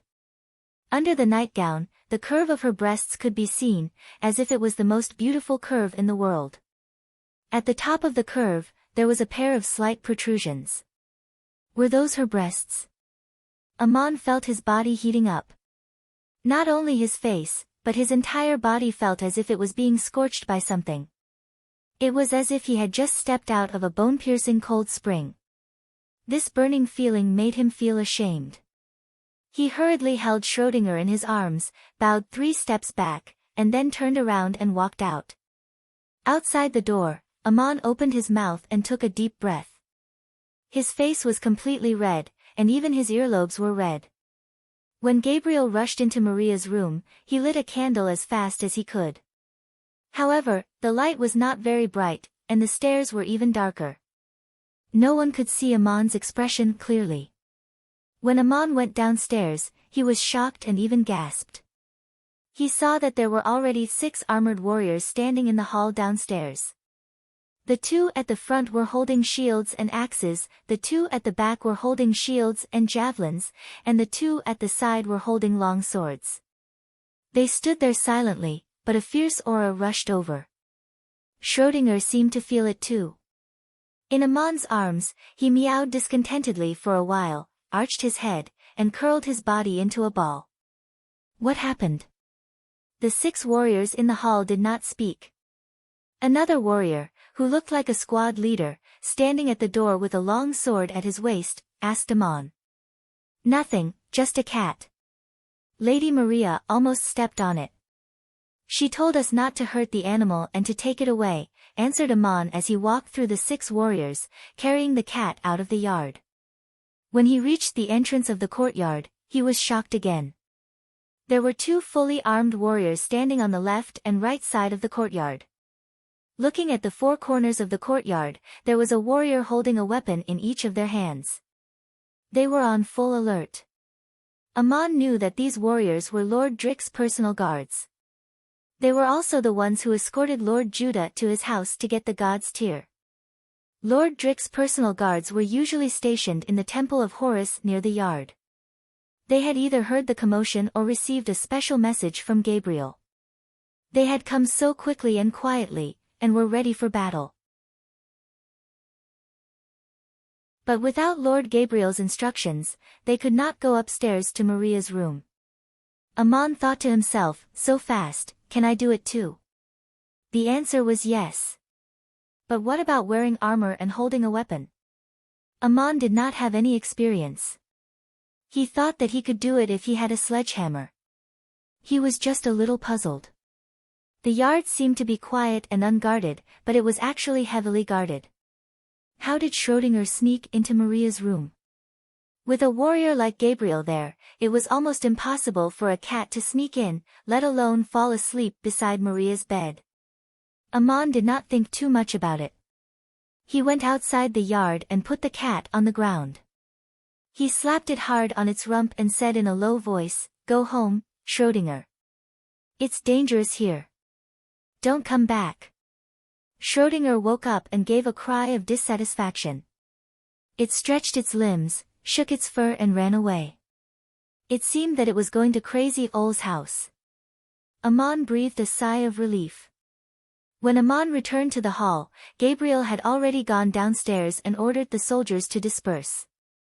She stood there and asked Aman, "You are very good at martial arts, and your reflexes are very agile, no less than a low-rank warrior. Have you learned body arts?" Aman was a little surprised and asked, "My lord, are you asking me?" "I don't know what body arts are, but I have learned the mining skills passed down from generation to generation in Duk." "You should already know what happened." Gabriel did not ask any more questions and went back to his room. Everything was quiet again. But it was hard for Aman to calm down. As soon as he closed his eyes, he seemed to see Maria's feet. Then his eyes moved up as she stood up, stopping at her chest. What a fair and tender skin. Perhaps it was because of the shock or the night air, the fine hairs on her body were slightly standing up. And the seductive curves under the nightgown, the two protruding points on the curves, as he thought about it, his body could not help but have a reaction. Aman was still a child, but he was not young anymore. This reaction made him very uneasy and even irritated. He was imagining what the lovely chest looked like under the nightgown. What would it feel like if he put his hand into the neckline? Then he suddenly shuddered, feeling that his thought was an undeserved offense.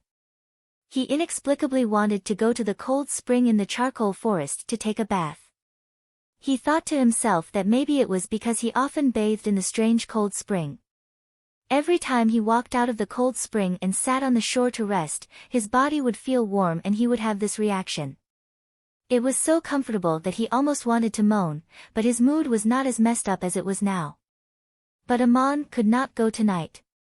He had to sleep on the wooden plank under the stairs. Of course, he did not sleep well that night. At lunch the next day, Aman stood at the side. His mood was still a little messed up, but he carefully kept his voice low and did not dare to show anything unusual. What made him uncomfortable was that Maria was still staring at him. He could feel her gaze. At this time, he heard Maria whisper, "That cat yesterday, you didn't hurt it, did you?" Aman, no, according to your orders, I let it go." Maria, thank you, Aman, for yesterday. Aman quickly replied, "You don't have to thank me, my lord. As your servant, this is what I should do. It is my fault that your rest was disturbed." As he spoke, he finally raised his eyes and looked into Maria's eyes. Perhaps he was plucking up his courage, or perhaps he was angry with himself. He had seen her like that yesterday, so why did he not dare to look into her eyes today? Maria was obviously a little surprised. She did not expect the young man to raise his eyes to meet hers, which made her a little unaccustomed. Instinctively, she wanted to avoid his gaze, but she remembered Gabriel's instructions. So she still looked at him, but she could not hide a trace of embarrassment. How can there be such a lazy cat? How can it not wake up? Its name is Schrödinger. It's really lazy. It's the cat of the crazy old man in town. That cat has a name. Who is the crazy old man? He's the oldest man in the town, and he's also my friend. The two kept looking into each other's eyes as they spoke, as if challenging each other. It seemed that no one was willing to be the first to avoid eye contact. Both of them were somewhat childish. She is very beautiful. I like to look at her like this. Aman thought in his heart. In the end, it was Maria who looked away first, but it did not seem like she was avoiding eye contact. She lowered her head to eat and no longer asked Aman questions. She did not eat much today, much less than yesterday. When Aman looked into her eyes, he could see a trace of uneasiness deep in her eyes. She seemed to be uncomfortable, as if she was enduring some kind of pain, but she was trying to remain calm. Aman wanted to ask her what was wrong, but he could not. He could only answer Maria's questions, but he could not take the initiative to ask Maria.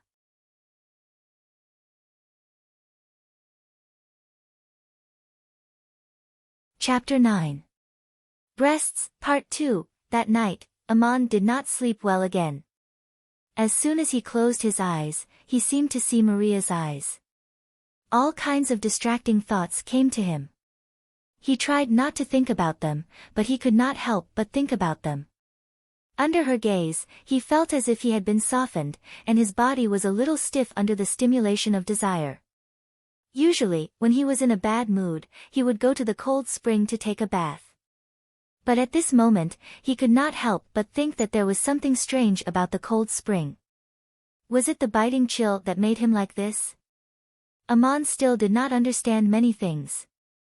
The budding of a young man's feelings was so quiet. He also did not know that Maria's feelings at the moment were more complicated than his. Maria did not sleep, but prayed to the gods Tyr, using the unique method taught by Gabriel to awaken the power given by the gods. It went better than Gabriel had expected. She had succeeded. She felt as if she could use an invisible force that permeated around her. Perhaps it was not accurate to call it power. Perhaps it was energy or ability. But at the same time, all kinds of messy desires lurking in the depths of her soul seemed to be awakened and magnified, impacting her mind. She remembered many things that she thought she had ignored and the wishes that she had given up. Maria did not doubt her devotion to the goddess Isis, but her life was not just a blank piece of paper. She was also a beloved noble girl. Maria was 16 years old. Her grandfather was a businessman in Cape States. He was rewarded for organizing a fleet to follow the Igut army and provide logistics and military supplies. Maria's family was not very high among the nobles in Cape States, but they were very rich. But after her grandfather died, her father inherited the family business. He still focused on business, but he was not as successful as her grandfather. Her father was most proud of his daughter, Iko Maria. When Iko was 14 years old, she followed her father to the shrine in Cape State. People said that she was the most beautiful girl in Cape State. Half a year ago, the Maria family's fleet encountered a storm at sea and suffered heavy losses. They urgently needed a large sum of money to make up for the losses. Her father borrowed money from a friend of her grandfather, who was very wealthy and influential in Cape States. However, this honorable lord made a condition. If he wanted to marry Maria and keep the family business, his father had to agree. Coincidentally, a visiting king from the kingdom of Babylon met Maria during a meeting in the Shrine of Light. He directly requested to marry Maria as his concubine and sent a letter to Rod Dick, the governor of the city. Maria's father didn't know what to do. Coincidentally, the news of the saintess selection at the Temple of Isis in Montefiore came. He went to beg Castellan Rod Dick to let Iko Maria participate in the selection. In the local temple, the priests thought that Maria met the requirements and became a candidate for saintess, temporarily solving the problem. But Maria had to become a real saintess in order to solve all the problems.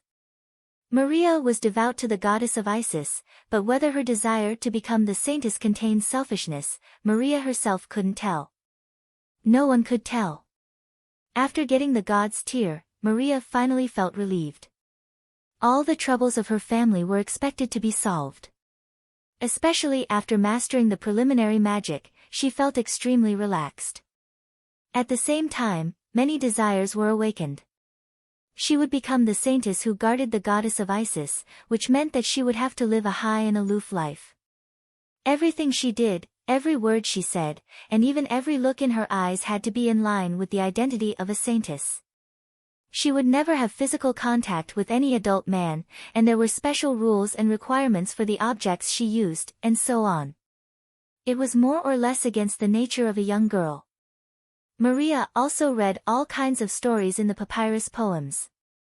The thrilling war and romantic feelings, and she had all kinds of fantasies about her future. But after she decided to become a saintess and dedicated herself to the great goddess of Isis, she had to give up all these wishes, including the desires in the secular world.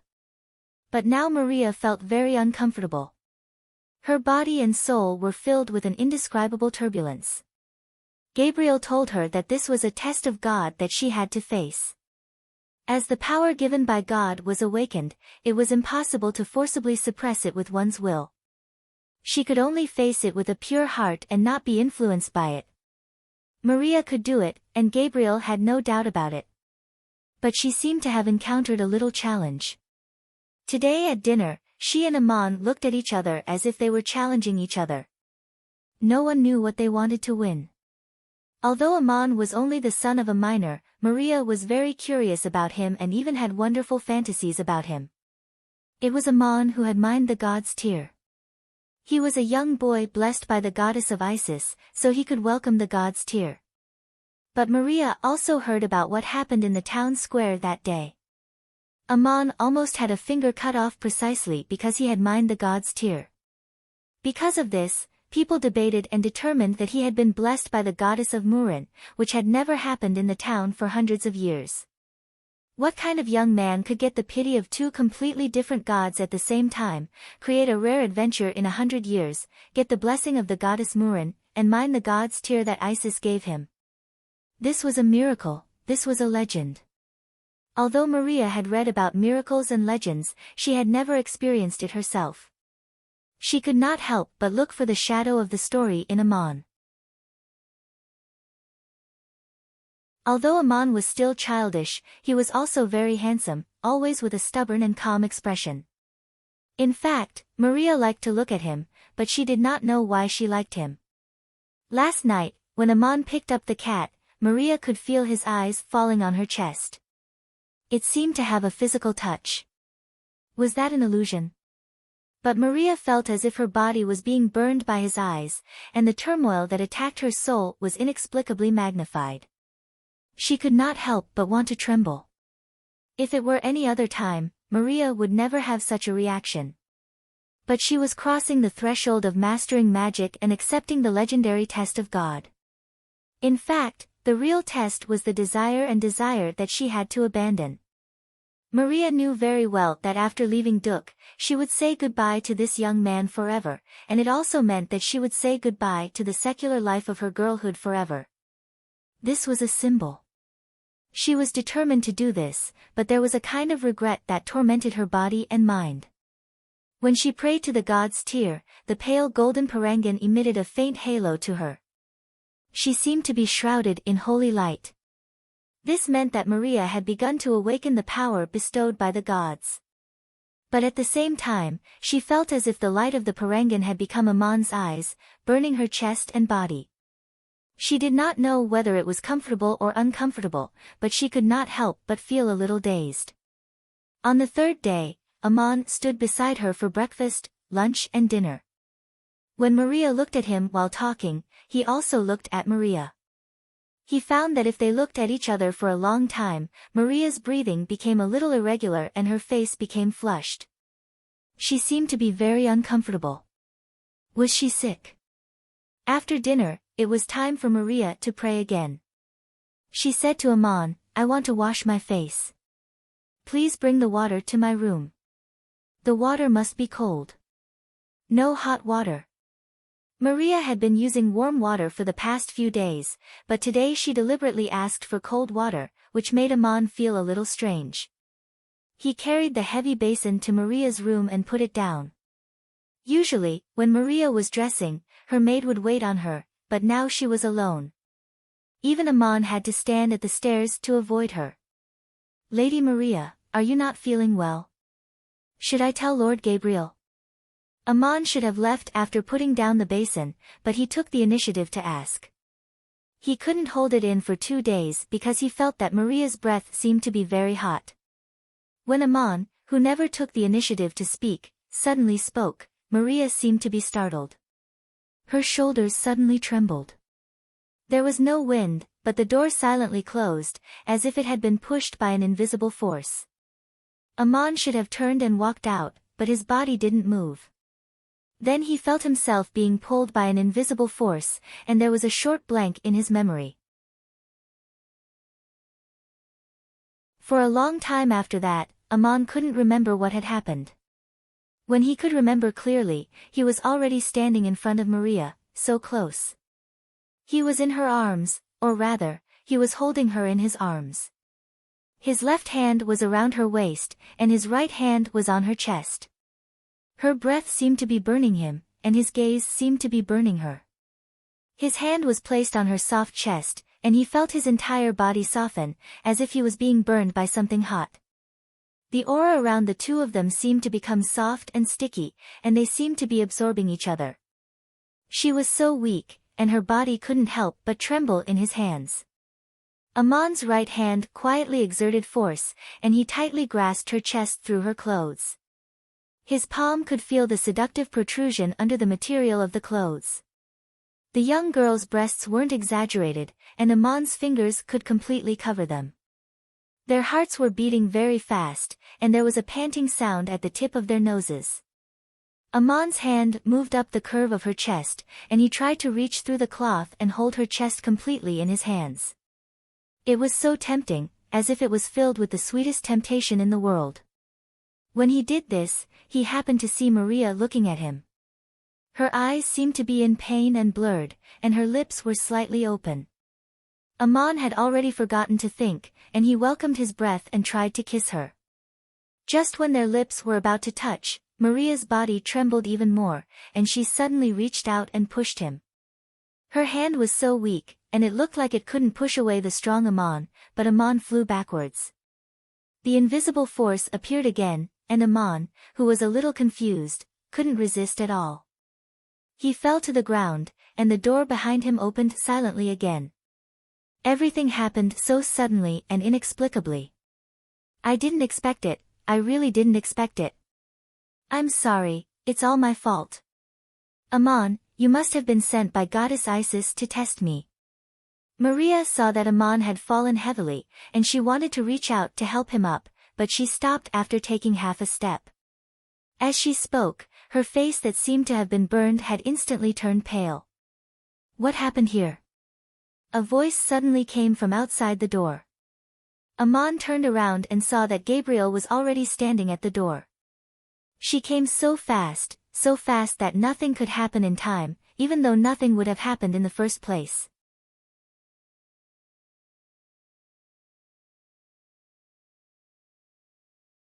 Chapter 10. Aman was caught off guard and fell heavily to the ground. There was a blanket in front of the door, so he was not injured. He stood up and stepped aside to answer, "I was careless. Maybe I tripped on the carpet when I stepped back. I was careless. I showed my power just now, but I didn't control it well." Maria spoke at the same time, and her tone was a little panicked. Gabriel's attention was immediately attracted by Maria's words. His eyes lit up, "My lord, you can already."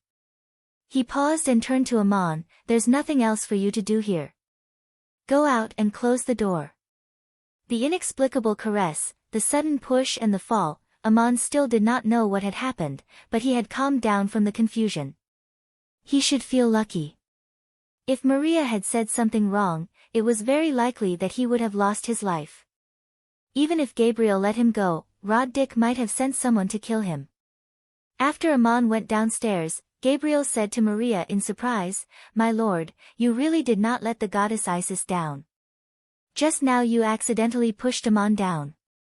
It's not easy to get used to this kind of power at the beginning. Maria nodded. Yes, I reached out and pushed him down from a distance. Is this the power of the gods? When Gabriel came in, Aman was sitting on the ground, and Maria was standing with one hand stretched out. It looked as if she had pushed Aman through the air. Maria did not mean to lie, but on the first day Aman came, she heard Gabriel's order that Aman was not allowed to touch her, or he would be punished. What kind of punishment would it be? Would it be like the priest of Duk cutting off one of his fingers? How terrible that would be. It was not Aman's fault. Gabriel did not care about this. She was attracted by another topic. She smiled and said, yes, this is the power given by the gods. You have just grasped it, so it is not very powerful. Aman is very strong, but you can push him down with a wave of your hand. Any ordinary person could push open a door, but you were able to do it without stretching out your hand. This was a miracle created by divine power. Lady Maria, you have to be careful. Don't use it rashly before you become familiar with it.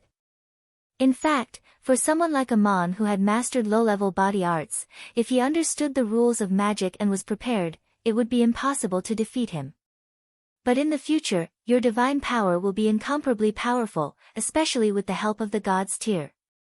Aman stood downstairs, still in a daze. Maria's scent still lingered in his hands and on his body, bringing with it a warm fragrance that was intoxicating. He also did not understand what had just happened. Why did he hold her like that and then get pushed away? He was not very clear, but he could understand. During the day, the two of them looked like they were provoking each other. Last night, he almost dreamed of the same scene, and just now, he really put his hand on her chest. He did not know how long he stood there. Gabriel came downstairs and suddenly asked, Aman, what did you see just now? Aman came back to his senses, bowed and replied, My lord, I saw nothing and heard nothing. I was just bringing water to Lady Maria. Gabriel's eyes seemed to penetrate his soul, not even to me. Aman, yes, my lord. You told me not to mention to anyone what I saw and heard here.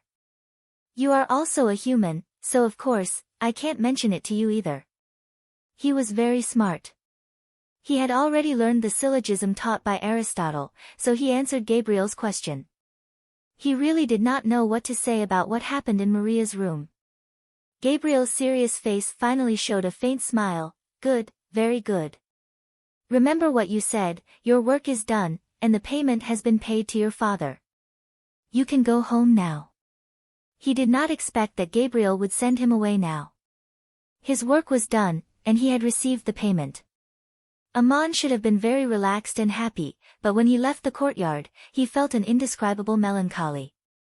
He looked back, as if saying goodbye without words. Rod Dick was finally happy because Gabriel told him that he could leave now. He asked him to prepare overnight so that he could finally leave this damn place. Gabriel also explained to him that the reason why he stayed in this town for 3 more days was not only because Maria was sick, but also because he was teaching Maria some special rituals and rules of the Temple of Isis so that she could be recognized as the adoratress. Now Maria had learned them. This made Rod Dick even happier. If it was someone else, he would have given a large sum of money to express his gratitude, but this Lord Gabriel was obviously not willing to accept bribes. Rod Dick thought for a long time and personally gave Gabriel a carefully made shield that was blessed with magic. It was a warrior's glorious weapon, and he explained that this shield was originally intended to be offered to the temple. Gabriel accepted it. What kind of gift to give and how to make people happy and not refuse was also a skill. Lord Rod Dick was obviously an expert in this. After 3 days of rest, Maria's maid also recovered. The next day, after breakfast, Lord Rod Dick's huge and magnificent caravan set off. The merchants who came to the town of Duk were getting impatient, but they didn't want to leave on their own. They couldn't hire mercenaries to protect them in Duk. Last night, when they heard that Lord Drick was going to return, they happily packed up and left with Lord Drick's caravan. The town of Duk, which had been bustling for many days, finally returned to peace. The townspeople were enjoying the wine and food brought by the caravan. Many people's furnaces had stopped burning. After being busy for so many days, it was rare for them to relax. Even the mayor did not urge the miners to hurry up.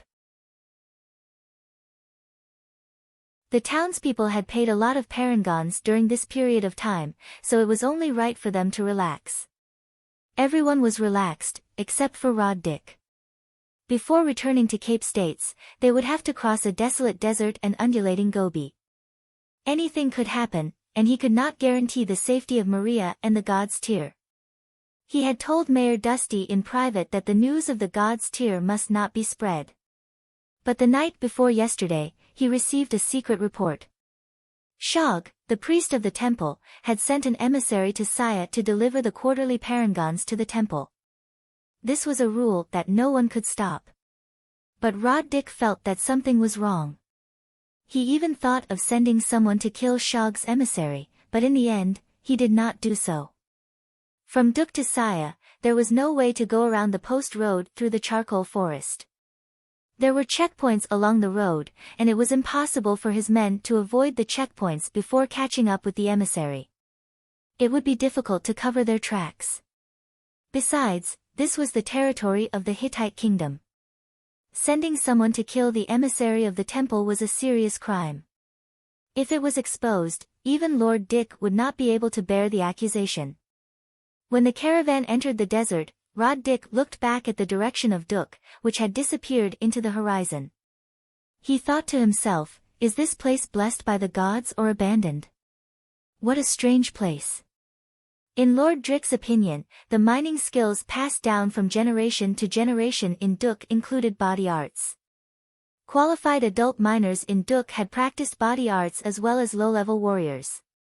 Among them, the most outstanding ones had already mastered the second-level body arts, awakening the power sleeping in their blood, and were able to use it skillfully. A low-level warrior who had mastered body arts would be an elite even in the army of the Empire of Igut. What was more frightening was that the skills of the miners actually included basic magic. Although it was the simplest and had not passed the test of God, it was still magic. If it was used together with body arts, the power would be amazing. The miners here only used this skill to mine, not to fight. If all the miners in the town were to gather together and teach them how to fight and how to use weapons, the town would be able to resist an ordinary army. Even if the miners gathered together and fought with their hammers, it would still be very difficult to deal with them. When he lived in Duk, Rod Dick even thought that if a large-scale civil riot broke out, his personal guards would not be able to stop it. The most he could do was to protect Maria and help her escape. Saya was located at the junction of Hittite, Assur, Babylon and Igut. It had been ruled by different dynasties in history, but the small town of Duk belonging to Saya had never been conquered by an army. Every dynasty that conquered the city of Saya would send messengers to Duk to inform them of the change of ruler. The status of Duk would still be guaranteed.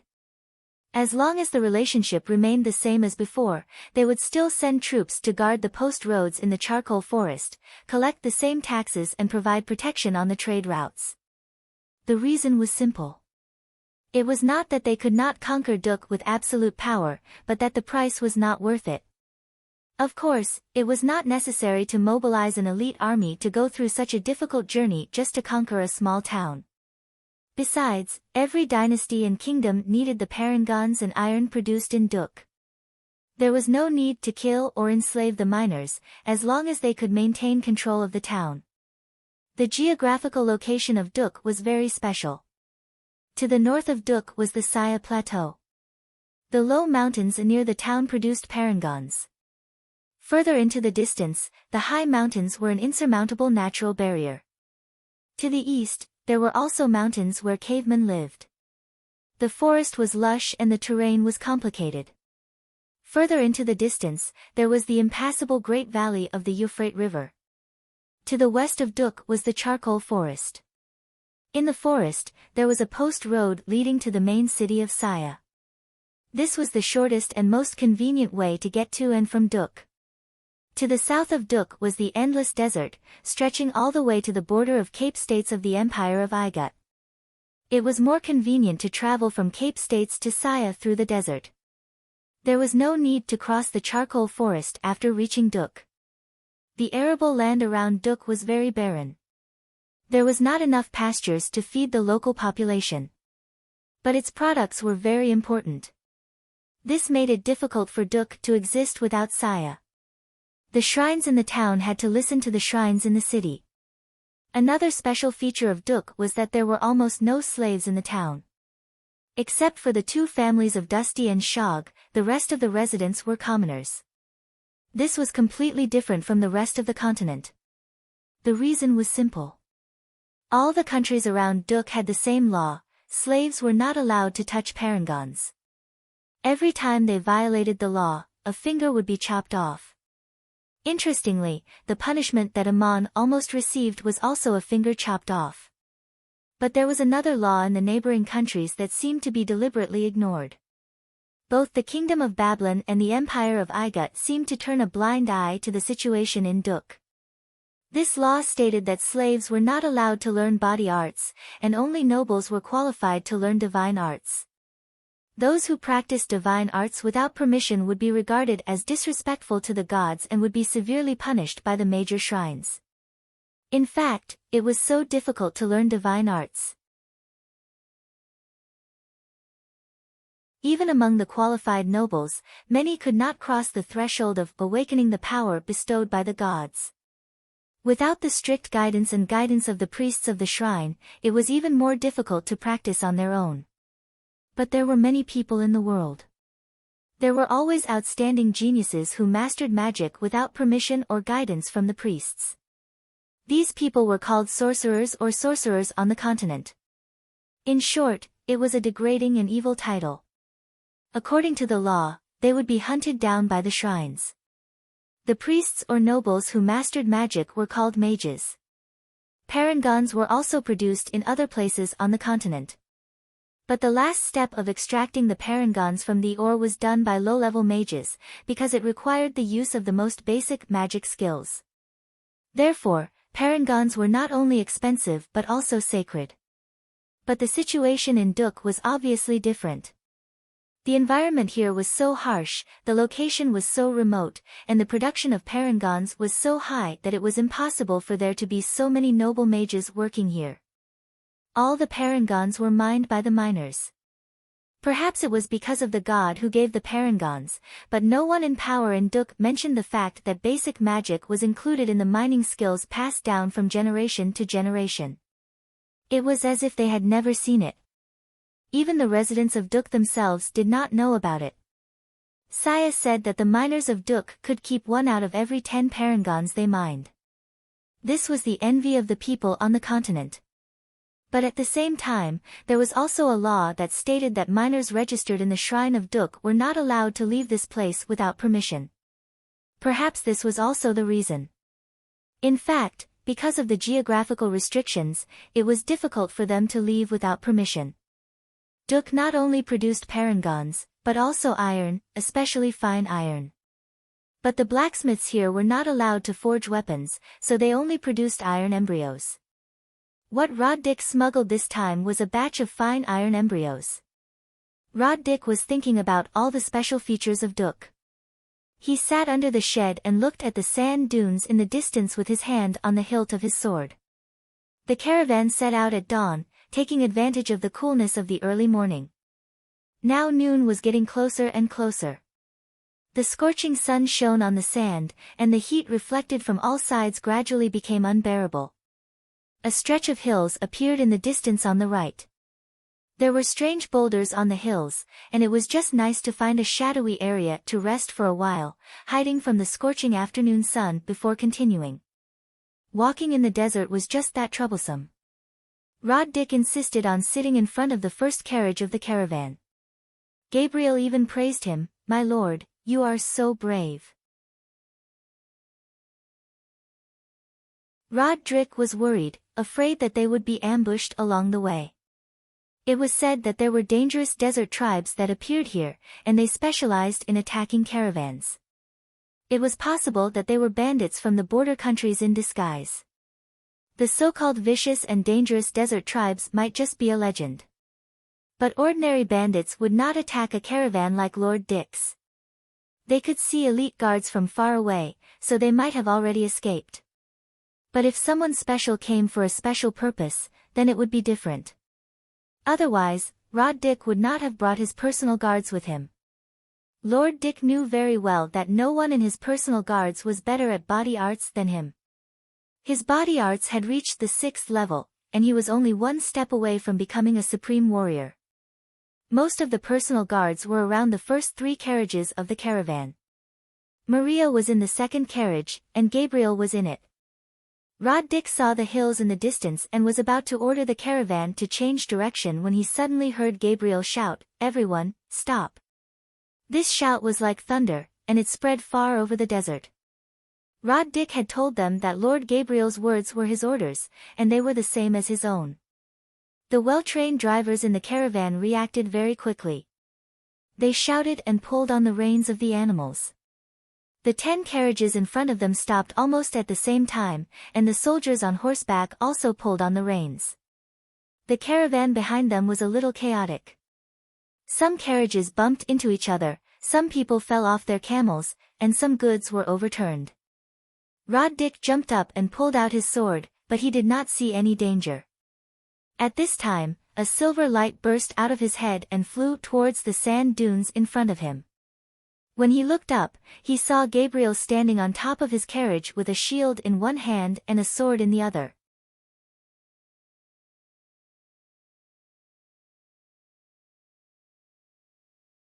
Chapter 11. The silver light fell like lightning under the scorching sun, striking the flat area between the 2 sand dunes in front of them. No matter where the convoy went, they would pass through it. Rod Dick's heart seemed to contract, and his pupils shrank. When he saw this silver light, he realized that Gabriel's physical arts were at least above the 7th level. She was a high-level supreme warrior, and she was among the top warriors on this continent. There were 60 to 70 steps between the first car and the 2 sand dunes. It was difficult for Rod Dick's swordsmanship to deal damage at this distance, and he hadn't found the hidden danger there. Gabriel didn't have time to care about what Rod Dick thought at the moment. In fact, she had found the signs of danger further away. It was not until this distance that her swordsmanship was effective that she suddenly launched an attack, catching people off guard. The sword light cut between the sand dunes. The sands suddenly sank, and several iron chains with barbs and spikes were exposed. There was a trap there. If they were not careful and fell into the trap, the first car of the convoy would fall and block the whole convoy. A cloud of sand burst out on both sides of the trap. 2 people with a shield in one hand and a long-handled battle-axe in the other jumped out, looking very embarrassed. Holding a shield and attacking with a long-handled battle-axe in one hand required extraordinary strength and agility, which was not something that ordinary warriors could do. These 2 people covered their faces with scarves, and their clothes were the same light yellow as the sand dunes. They had been quietly hiding under the hot sand for so long. If Rod Dick's car fell, the 2 battle axes on the left and right would be the summons of death. Gabriel didn't just slash once. She then turned her wrist beautifully in the air and slashed 2 more sword lights to both sides, like 2 lines of meteors whistling along the sand. 2 flying sand rolled up, and dozens of yellow figures jumped out of the sand. There were also iron chains flying out of the sand. Several people nearby splashed blood, and the nearest iron chain more than 10 steps away had been cut by the sword light. Some people were injured, but there were no screams. They were not ordinary robbers, but well-trained elite warriors. The general outline of the trap and the entire ambush circle in front of them was clear. The trap at the very front was located in the path between 2 sand dunes. It was a place where the slope turned downhill. On both sides of the trap, there were 2 groups of people lying in ambush. Under the sand, there were iron chains that could be pulled up at any time, like a pocket. The ambushers on both sides were not wearing any armor. Instead, they were armed with sharp scimitars, a weapon commonly used by the warriors of the Assyrian kingdom. They were usually used in cavalry battles, but they were also quite powerful in infantry battles. The only problem was that one had to be extremely fast when wielding a scimitar. Seeing this scene, Rod-dik calmed down from the shock and roared out a few commands. He had brought a total of 60 bodyguards, divided into 5 squads of 12 people each. 2 of the squads were cavalry. The most elite team stood guard on both sides of Maria's carriage. They were not affected by the battle in front of them, in case someone took the opportunity to attack the most important target. The other 2 squads did not move forward. Instead, they ran to the back to protect the rear of the whole caravan. At the same time, the squad leader kept the caravan at the back from falling into chaos. Under the leadership of the squad leader, the 2 squads of cavalry came to the front of the caravan and formed a battle formation. The warriors in the front held their shields, and the ones in the back raised their javelins. But the javelins could not be thrown. Seeing that Rod-dik had formed a battle formation, Gabriel jumped down from the carriage and rushed forward in a flash of silver light. The soldiers with scimitars also rushed towards her. Finally, there were screams. Broken limbs flew, blood stained the sand dunes, and occasionally the sound of weapons colliding could be heard. The scimitars of the warriors finally blocked Gabriel's sword. There was even the sound of the tip of the scimitar scratching through the armor. But Gabriel didn't stop. He held his shield and swung his sword as he charged forward. Everyone in front of him fell. Rod-dik felt his eyelids twitching. He was also a warrior who had mastered the 6th level of body arts and was at the peak of the advanced level. But as the governor of the Cape States, he had almost never experienced such a solo battle. Gabriel's sword skills were so unstoppable that even Rod-dik felt his blood boiling. He finally understood why the Temple of Isis in Montefiore only sent 1 warrior to protect Maria. Ordinary bandits and robbers were no match for Gabriel alone. Rod-dik thought to himself. If Gabriel was not here to protect Maria, but to assassinate her, would his bodyguards be able to guarantee Maria's safety? Even with the help of a low-level mage, it would still be difficult. The fact that the Temple of Isis could send such a warrior had already left others speechless. But Rod-dik felt wronged for Gabriel. If such a supreme warrior was accompanied by a mage and 2 bodyguards, it would be even safer. How could they let her come alone? It was too condescending. Gabriel rushed out like this. If there was a high-level mage lying in ambush in the distance, he would be at a disadvantage. Although it was impossible for a noble mage to rob a passerby, the enemy he encountered today was obviously not simple. Rod-dik could not sit still. He gave an order and rushed out under the protection of 2 squad leaders, following behind Gabriel. But they could not catch up with Gabriel, who was killing enemies along the way. Gabriel had rushed to a position a dozen steps away from the trap in the sand dunes, leaving behind the bodies of the enemies. There were no more warriors with machetes in front of him. The first 2 warriors who appeared were clad in armor and wielding long axes. They did not rush over like the others. Instead, they gathered their strength and stood there, looking down from above. They seemed to be the most powerful opponents. At this moment, Gabriel's attention should be completely attracted by the 2 warriors. Suddenly, a strange beast-like roar came from the left and right, and 2 people suddenly emerged from the sand dunes. No! If one looked closely, there should be 3 people. Behind the figure on the left stood another person. However, the 2 people on the left and right were too tall. The last person was shrouded in the shadow of the person in front. He appeared silently and was difficult to detect. His figure was very faint and seemed to be in a trance. He must have used some kind of magic to hide his tracks. According to the measurement method on the continent, the diameter of a parangan was 1 inch, and 10 inches was 1 foot. The 2 people were more than 10 feet tall. Standing there, they looked like 2 hills. Their arms were thicker than an adult's thighs. Rod-dik recognized them. They were the mountain giants who lived in the distant east of the kingdom of Assur. The mountain giants lived in the cold highlands. It was said that they were the descendants of the legendary giants.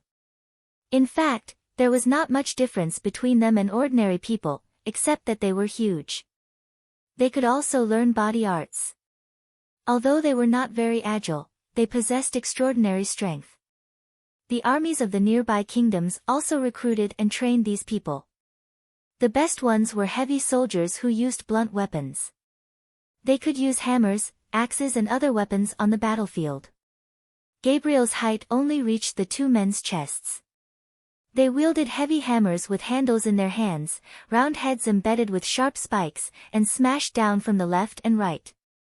The attack was too sudden. There was indeed a mage on the other side. It was the third person standing in the shadow. He had used magic to hide his and the two giants' breaths before launching the fatal blow. Their position was very coincidental. If the caravan had really fallen into the trap, they would have been on both sides of Maria's carriage when the first carriage fell. They should be the main force of the ambush and could smash the whole carriage with one blow. But now they were used to deal with Gabriel. Gabriel had no way to dodge. The wind brought by the giant hammers shrouded him in all directions. The two squad leaders threw their javelins at the two giants, one on the left and one on the right. Rod-Dick also made his move. His sword flew out. The tip of the sword had an inconspicuous faint halo under the sun. It was faster than the javelins, and it shot at the third person behind the giant on the right. There was a deafening noise. Gabriel raised the shield in his left hand to block the falling hammer on the left. His feet and calves sank into the sand. He raised the sword in his right hand to meet the other hammer. The silver sword looked so slender at this time, as if it would shatter with a light hit. But the sword did not shatter. The hammer hit the tip of the sword almost without making a sound. The sword bent into an arc but did not break. Gabriel was murmuring something. The two parangons on the sword emitted a strange wave. The sword suddenly straightened again.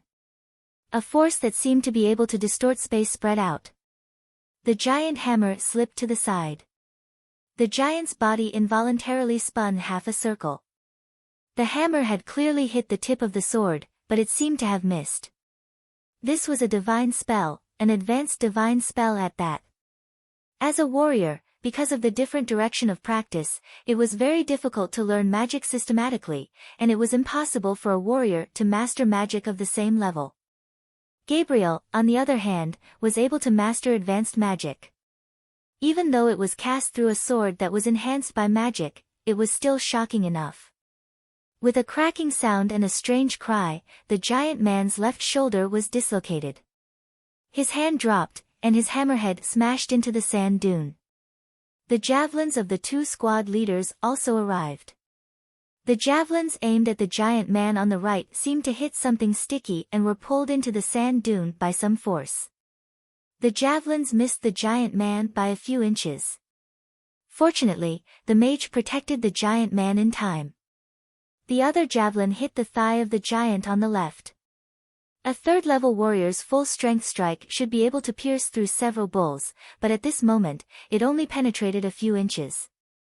The giant's body seemed to be made of iron.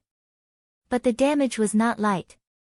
The giant hammer hit Gabriel's shield, and the center of the shield was dented and deformed, showing radial cracks. The giant man's whole body was numb from the shock, and he was hit by a spear. He roared and knelt on one leg. With a clang, Gabriel pulled her leg out of the sand and rushed forward. The friction between the shield and the hammer created a series of sparks. The cracks in the center of the shield slowly disappeared, as if it could repair itself. But only a small part of it was repaired. The shield that Rod-Dick gave her was blessed by magic, but it still couldn't withstand the giant's hammer. Gabriel took a step forward and with a thrust of her left hand, the edge of the shield spun and stabbed into the chest of the giant man. This was an axe skill, she used the shield as a battle axe. The giant let out a scream. He let go of the hammer and reached for both sides of the shield, trying to snatch it away. Gabriel didn't fight with him. She pushed forward and then let go of the shield. She leaped to the right and slashed a dazzling silver light to the right. The giant man subconsciously reached out to grab the shield in great pain, but Gabriel simply abandoned the shield and added more strength to it. The giant man hugged the shield in front of his chest and fell on his back, a javelin still stuck in his leg. This encounter was very short. The javelin shot at the giant on the right missed. The mage behind the giant was casting a spell. Roderick's sword flew towards him and strangely slowed down when it was close to him. It made a series of sounds as if something had been smashed and fell to the ground, but it just happened to pierce into one of his feet, nailing his foot to the sand. The mage let out a long cry of pain. Then he saw the desert and the sky spinning in front of him. That was Gabriel's sword light, which chopped off his head and sent it spinning away. At the same time, the silver light slashed across the waist of the huge man on the right, and it took 2 breaths of time for blood to spurt out. The man was an advanced mage, and his magic had reached the 5th level. His status was quite high. However, he was very unlucky today. In order to hide his presence, he did not launch an attack in advance, allowing a warrior like Gabriel to get so close to him. When the giant in front of him could not protect him, he was almost like a piece of meat on the chopping board. Don't forget that Gabriel could also use advanced magic. Although it was only a supplementary combat skill and was not as comprehensive as a real mage's, it was enough to kill him in this situation. Gabriel ignored the giant behind him. He abandoned his shield and rushed forward with his sword.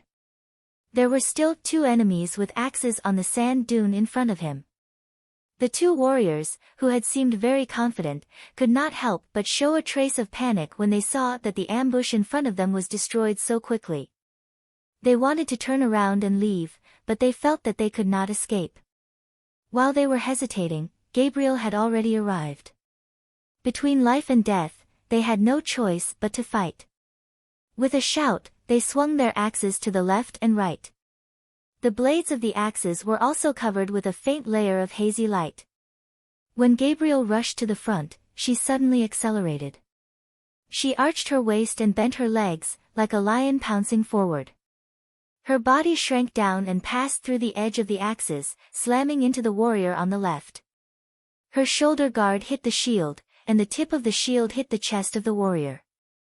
A large part of the chest plate caved in, accompanied by the sound of broken ribs. Gabriel's figure immediately bounced to the right, and she swung her sword straight at the other warrior. The handle of the axe was very long.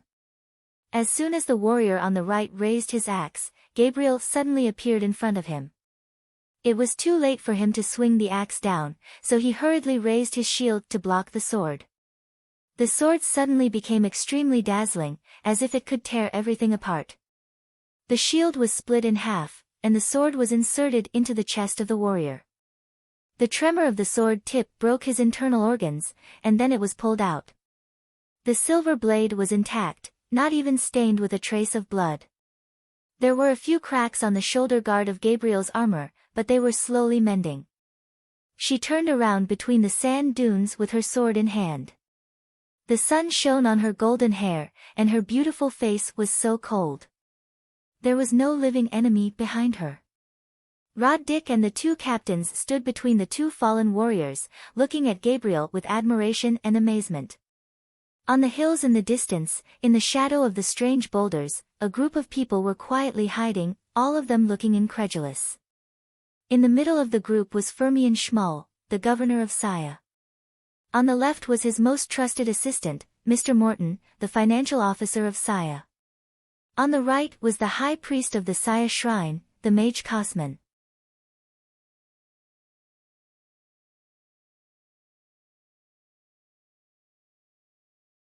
Chapter 12. Behind the strange rock, in the distance, there was a group of knights, weapons in hand, in formation, ready to attack at any time. Next to them were dozens of riderless horses. Some of them were carrying supplies needed for the long journey in the desert, but most of them were warhorses, whose owners had died in the fierce battle. Financial Officer Morton murmured, "How is this possible? A single person, and a woman at that, wiped out all the elites in the ambush. Even Jeremiah the high priest was sacrificed. Governor, we have too few people in this ambush." Governor Schmull's face was very ugly. "We can't mobilize the city's army to attack Dick's caravan openly. That would be a declaration of war against the Empire of Igut. We can only use the identity of bandits as a cover. Besides, it's too late to mobilize the army. As soon as we got the news, we led our guards here to set up the ambush. We've done our best." Cosman the high priest gave Governor Schmull a dissatisfied look, as if to say, "Is there such a well-trained elite bandit?" Then he turned to look at Gabriel in the distance and said gloomily, "This person must be one of the 12 supreme guardian warriors of the Temple of Isis in Memphis." "What a surprise!" The financial officer said reluctantly, "No matter how strong she is, she's just one person. Look, she's exhausted and seems to be injured.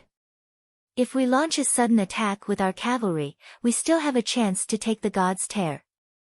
As they spoke, Gabriel had walked back to the caravan and knelt on one knee.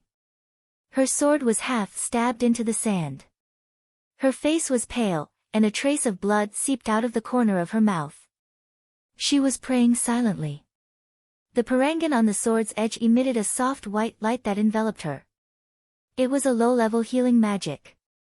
In the fierce battle just now, Gabriel was indeed injured, especially when she used her shield to block a blow from the giant hammer. Dick had already sent his servants to clean up the battlefield. The severed limbs were buried in the sand, and the weapons and armor were collected and taken away. These were all spoils of war, and they would be important evidence to trace the origins of these bandits in the future. Seeing this scene, Governor Schmull said with some hesitation, "Although that warrior is injured, Rod Drick's elite guards have not suffered any losses. Look, their cavalry is still maintaining their battle formation without moving, while we have already lost half of our men. Even High Priest Jeremiah has been sacrificed." The financial officer encouraged, "Cosman the High Priest is still here. We also have 2 low-level mages. If we attack in a formal battle formation, and the mages are protected in the center, we will definitely win." Cosman the high priest gritted his teeth and said, "The failure of the ambush was an accident. We did not expect such a supreme warrior to appear." Decades ago, in the disaster brought by the sorcerers, the adoratress of the Isis temple had fallen, and even the god's tear on the scepter was missing. In the future, the sorcerer's pharaoh will, of lower of Egypt. The god's tear is so important to them, but it is even more important to us. Don't forget the ancient legends. The people of Hittite also believe that the god's tear is a blessing from the gods. If we get it, it will not be Isis who blesses Igut, but Enlil who blesses Hittite. Only in this way can we gather more power to resist the empire of Igut. Governor Schmull's tone was still hesitant. "Of course I know this. Otherwise, I would not have come here with my elite guards. But you saw the battle just now. Unless we are sure that we will succeed without leaving any traces, we cannot act rashly." Cosman the high priest frowned and said, "Governor, today Jeremiah the high priest is dead, and we have lost so many men. If we fail, how will we explain it to our superiors?" Suddenly, he turned around and said with surprise and joy, "Don't worry, my lord. Our respected supreme mage, Goliath, is here." The few of them turned their heads and looked into the distance behind the dune. They saw a figure dressed in a white robe slowly walking over. He seemed to be walking, but his figure was flying rapidly along the sand dune. Every now and then, he would arrive in front of the group. It was an old man with a white goatee. He was not tall and wore a turban. The wrinkles on his face were deep, but his eyes were clear and sharp. He did not look like an old man at all. The old man was called Goliath. He was the chief priest of the shrine of Saya. Normally, the lord of a city would also be the chief priest, but Saya was different. It was located in a strategic location on the border. The kingdom of Babylon had specially sent a supreme mage to be the chief priest of the shrine of Saya. There were also 3 deputy high priests, namely Shmuel, Jeremiah, and Cosman. Shmuel was also one of the 3 high priests of Saya, and Jeremiah had just been killed by Gabriel's sword. A supreme mage had a high status in any part of the kingdom. Galier was an 8th-level supreme mage, but he didn't care about daily affairs. He often traveled between the city of Saya and the capital, and he also had a part-time job in the main shrine of the kingdom. Goliath happened to be absent when Shmuel led his men to launch the ambush. How could they not be overjoyed when he arrived at this moment? It was not convenient for the knights to dismount, so they all bowed with weapons in hand. The 3 high priests also bowed respectfully and greeted, "Dear Supreme Mage, you are here. All difficulties will be solved. Please allow us to explain to you what happened here." Goliath glanced at the battlefield in the distance and waved his short staff. "I understand what happened here. You can explain it to me when we return." Morton, the financial officer, was taken aback. He knelt down and said, "Dear Supreme Mage, with your power, we can definitely seize the god's tear." Cosman also knelt down and said, "Dear Chief Priest, we are fighting for the future of the Hittite kingdom. Jeremiah is dead, and more than half of the governor's guards have been lost. If we can't seize the god's tear, how can we explain it to the people when we return?" There was a trace of regret in Goliath's eyes. He sighed and said, "I will do my best to help you. I know how precious the god's tear is, but now is not the time. Look at the huge caravan they brought with them, as well as Rod Drick and his personal guards. If we kill the supreme guardian of the temple of Isis and Rod Dick, do you know what it means?" Seeing that everyone was silent, Goliath continued, "Don't think that no one knows that you did it. Who can mobilize such a force in this place? Other than the Hittite government, there is no other possibility. The Hittite kingdom is secretly accumulating power, and we need to maintain a semblance of peace. I'm afraid that the Empire of Iga does not have an excuse to destroy this force. What you have done may trigger a war ahead of time. The Hittite kingdom is not ready yet, and the time for victory is not yet ripe for Enlil." At this point, Goliath suddenly paused. He looked up at Rod Dick's caravan in the distance and exclaimed in a low voice, "Magic." Cosman looked back and said in confusion, "It seems to be the lowest level of magic. Why are you so surprised?" In the distance, Maria was already in the first caravan. She looked up at the sky and murmured something, her hands folded in front of her chest. A faint golden light emitted from her palms, as if her whole body was plated with a layer of holy light. The golden light shone in the air and scattered in a strange way, covering Gabriel who was half kneeling in front of the caravan. This was the magic of the adoratress of the temple of Isis, the simplest and most profound blessing of Isis. It could only be performed with the help of the god's tear, and it was also a test for the adoratress of the temple of Isis.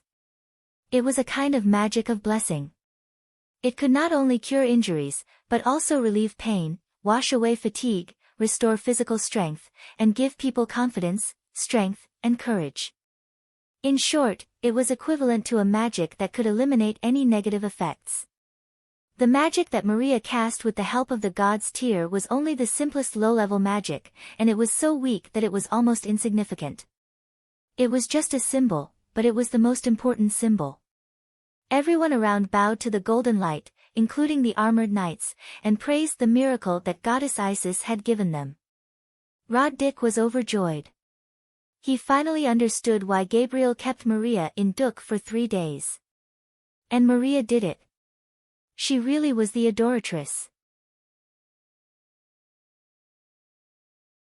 In the shadow of the hill, the supreme mage Goliath sighed, "Maybe you were too far away, so you couldn't see it clearly with your puppet eyes." That was indeed the lowest level of blessing magic, but it was the blessing of Isis that only the adoratress of the temple of Isis can use, and it could only be summoned with the help of the god's tear. The girl in the carriage is the adoratress of the temple of Isis. I didn't expect that they already have the adoratress. Cosman's eyes widened in disbelief. How is that possible? According to the secret report I received, the god's tear was just mined 3 days ago and hasn't been sent to Montefiore yet. How could the adoratress have appeared? Goliath shook his head. I don't know everything. Maybe only the gods know. But only the adoratress of the temple of Isis can cast such a magic. So she is the adoratress. We can't do it. If we take the god's tear from the adoratress, it will arouse the hatred of the lower Igut, and the Egyptian empire will have to declare war even if it doesn't want to. After saying this, Goliath sighed with regret. The adoratress is still quite weak now. What a pity. I don't know how strong she will be in the future. Governor Shmuel was very practical and immediately asked, what do you think we should do now, Supreme Mage? Evacuate immediately? Goliath shook his head again. No, inform the city to send more supplies, and then clean up the traces of the battlefield. Tomorrow, we will lead the cavalry to catch up with them, and say that we heard about the recent appearance of a powerful bandit gang in the desert, and we came to protect them. Then we will escort them all the way out of the border. Governor Shmuel nodded. In that case, I will send some people to send gifts to the high priests of the Montefiore shrine. Even if they want to blame us for what happened today, there will be someone to mediate for us. Goliath looked at him with a satisfied expression. This is what a governor should think of.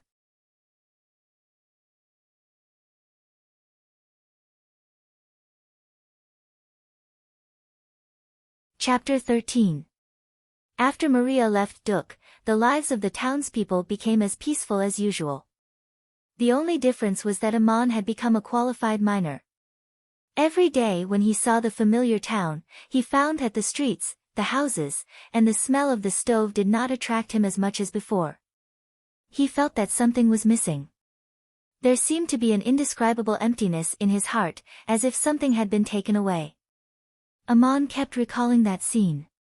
He did not understand why she did it, but he seemed to understand why she did it. In her room, they stared at each other. He put his hand on her chest and was about to kiss her hot lips, but he was suddenly pushed away by a strange force. He was familiar with this force. It was similar to the shock wave when the core of an ore was cracked open with a sledgehammer. Early the next morning, Maria left in a hurry. Of course, she left with Lord Drick. But in Amon's eyes, it seemed that she was trying to get rid of some kind of temptation. Amon would rather think that way, although it was impossible. In the dead of night, lying on his bed alone, Amon looked at the low ceiling, at the blurry shadows and ambiguous light. There seemed to be a circle of light flashing in the middle. He could not help but think of her. He even wondered what would have happened if she had not pushed him away, and if Lord Gabriel had not come in. The 14-year-old boy had no experience in what would have happened next. But as he thought about it, a certain part of his body became hard, and he could not help but feel excited and ashamed. In fact, Amon was obviously stronger and more mature than other children of his age. He did not think that he just wanted to have sex with her, but he really longed for that feeling. He was confused about it and did not know what to do. In the end, Amon thought that he had figured it out. In fact, what happened at that time had nothing to do with his decision. So he got up with a sigh and sneaked out of the house to take a bath in the cold spring. For some reason, for the first time, Amon had a longing for the cold spring to be even colder, to penetrate every pore of his body and give him inner peace. But he did not lose his mind and forget Crazy Ole's advice. He should come out when he felt a warm current rising in his body. He moved around on the bank for a while, then sat down and quietly adjusted his breath. He closed his eyes and listened to the sound of the blood flowing in his limbs and bones. He carefully felt the feeling of every pore opening, as if he could see and control his own body. Based on his experience, there would be a warm current flowing through his body, making him feel very comfortable and peaceful. It was so comfortable that he wanted to moan, so peaceful that he did not want to think about anything. However, today's feeling was different from the past. There was a strange disturbance in his body and soul. The warm current had become scorching hot, as if it was impulsive. The cold spring in front of him also seemed to emit a strange fragrance. It was her scent. Bathing in the cold spring was not as tranquil as before. After dawn, Aman went to chat with Crazy Ol as usual. He was not a person who liked to tell secrets, but it was hard for him to keep it to himself. After all, he was only a 14-year-old boy, and he trusted Crazy Ol completely.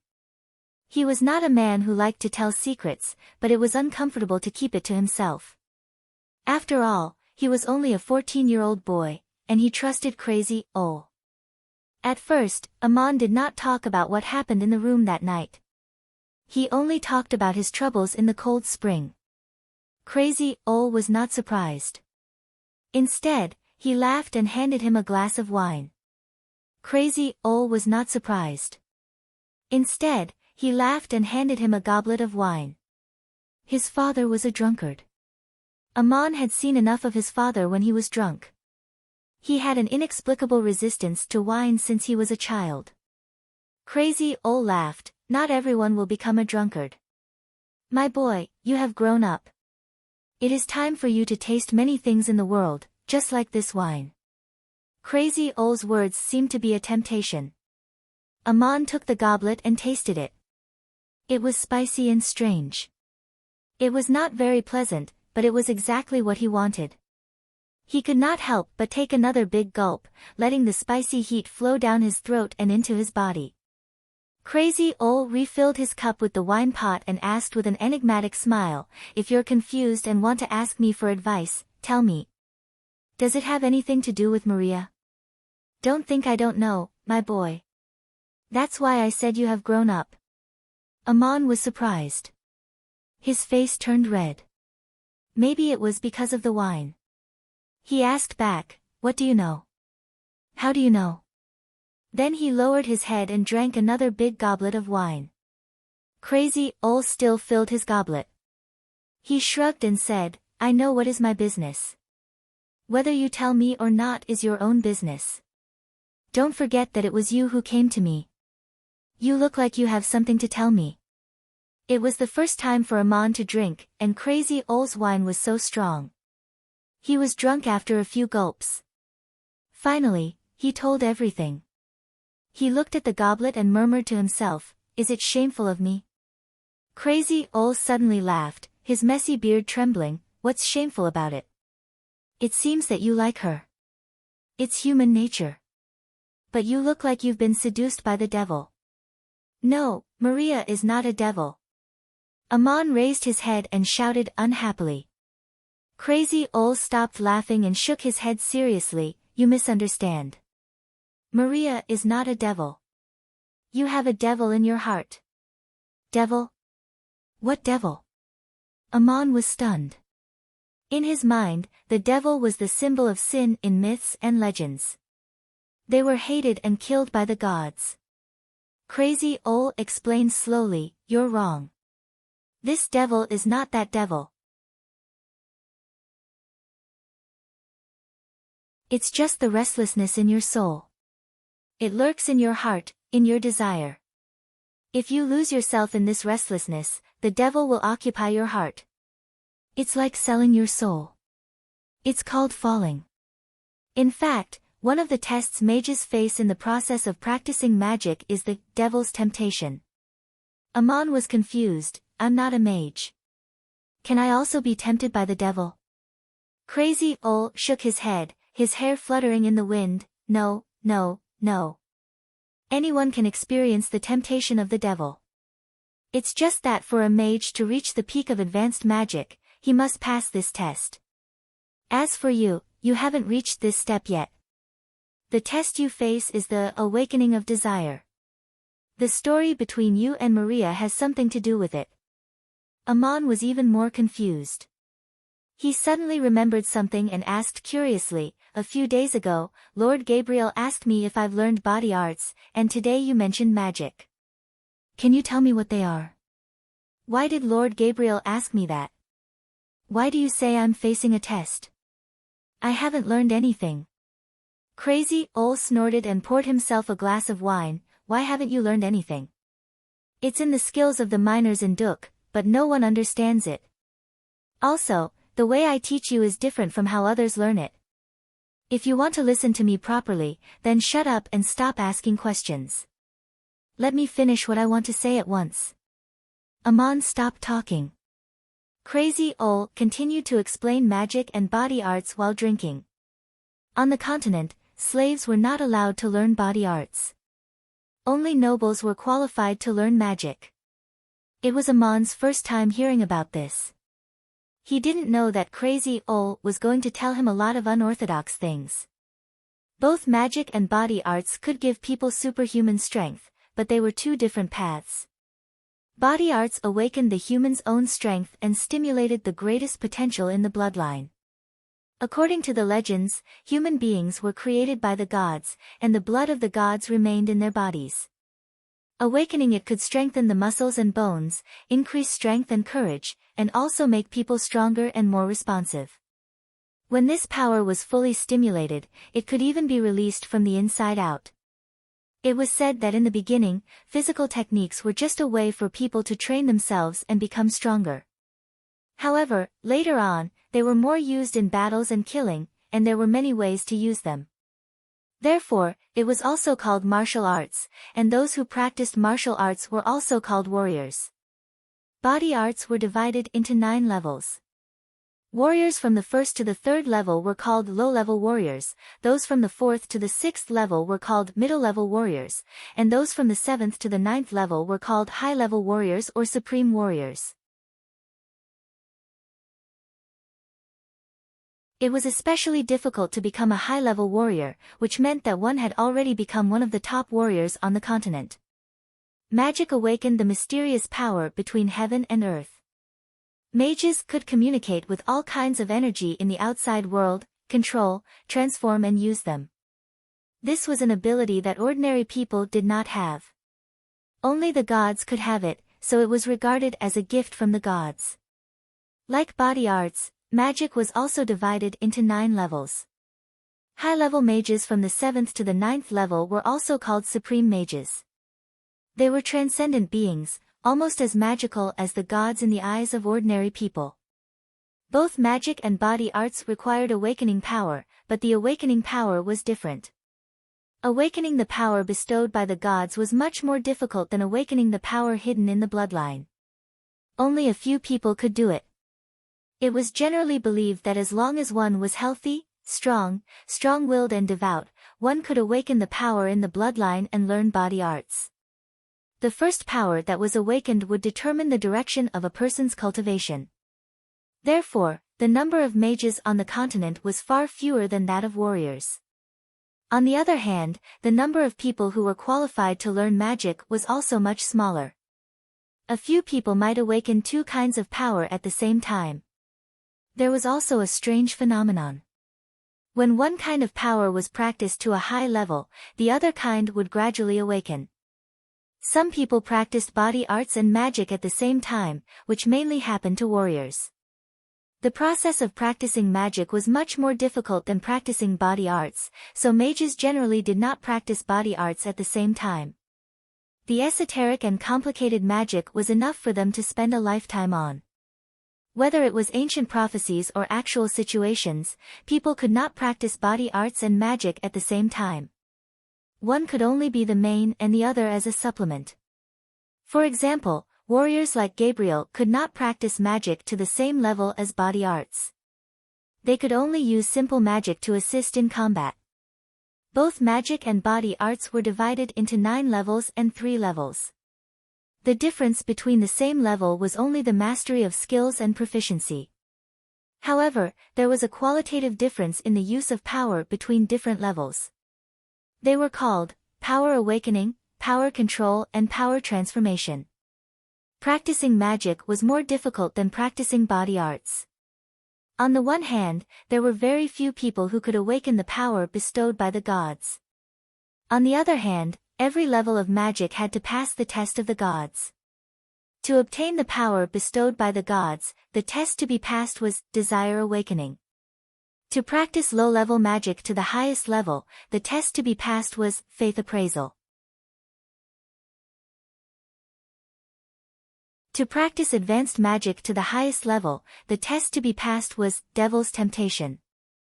Before becoming a supreme mage, there was another difficult test, Faith Fusion. Only by fusing the world of faith in the heart with the world in which one lived could one transform the power one possessed and reach an incredible level. It seemed that the advancement of body arts did not require this. It only required the practitioner to be strong and diligent, and it seemed that luck was also involved. This was not to say that the advancement of body arts was easy. It was difficult, but it was easier compared to magic. These were all for the lower and middle levels. When one reached the 7th level and above, it was extremely difficult for either a mage or a warrior to advance any further. The secret was probably only known to the higher-ups of the great shrines of the kingdoms. The highest level, the 9th level, was extremely rare in the whole continent. It was said that 9th-level mages and warriors had the power to fight against the gods in the mortal world. They were even called demigods. Hearing this, Amon could not help but interrupt, demigods. How can mortals have the power to fight against the gods? Crazy Ol was holding a glass of wine in one hand and gesticulating with the other as he talked. Interrupted by Amon, he was a little displeased. Why not? It is said that some of the gods in the mortal world are probably demigods. It is said that these people are the descendants of the gods and mortals, which is why they have such power. I think these words are lies. Amon was puzzled. Lies? How do you know? Crazy Ol gulped down the wine in his glass and looked into the distance. He answered clearly, because I only know one. He's my student, a 9th-level sorcerer. You're tuning in to the Blissful Bookshelf YouTube channel. We're so grateful for your support, and don't forget to subscribe to join us on this incredible journey through captivating stories. Your generosity through donations truly makes a world of difference, as it's the primary source of revenue that allows me to expand and enhance this channel for you. Thank you from the bottom of my heart for being a part of this adventure.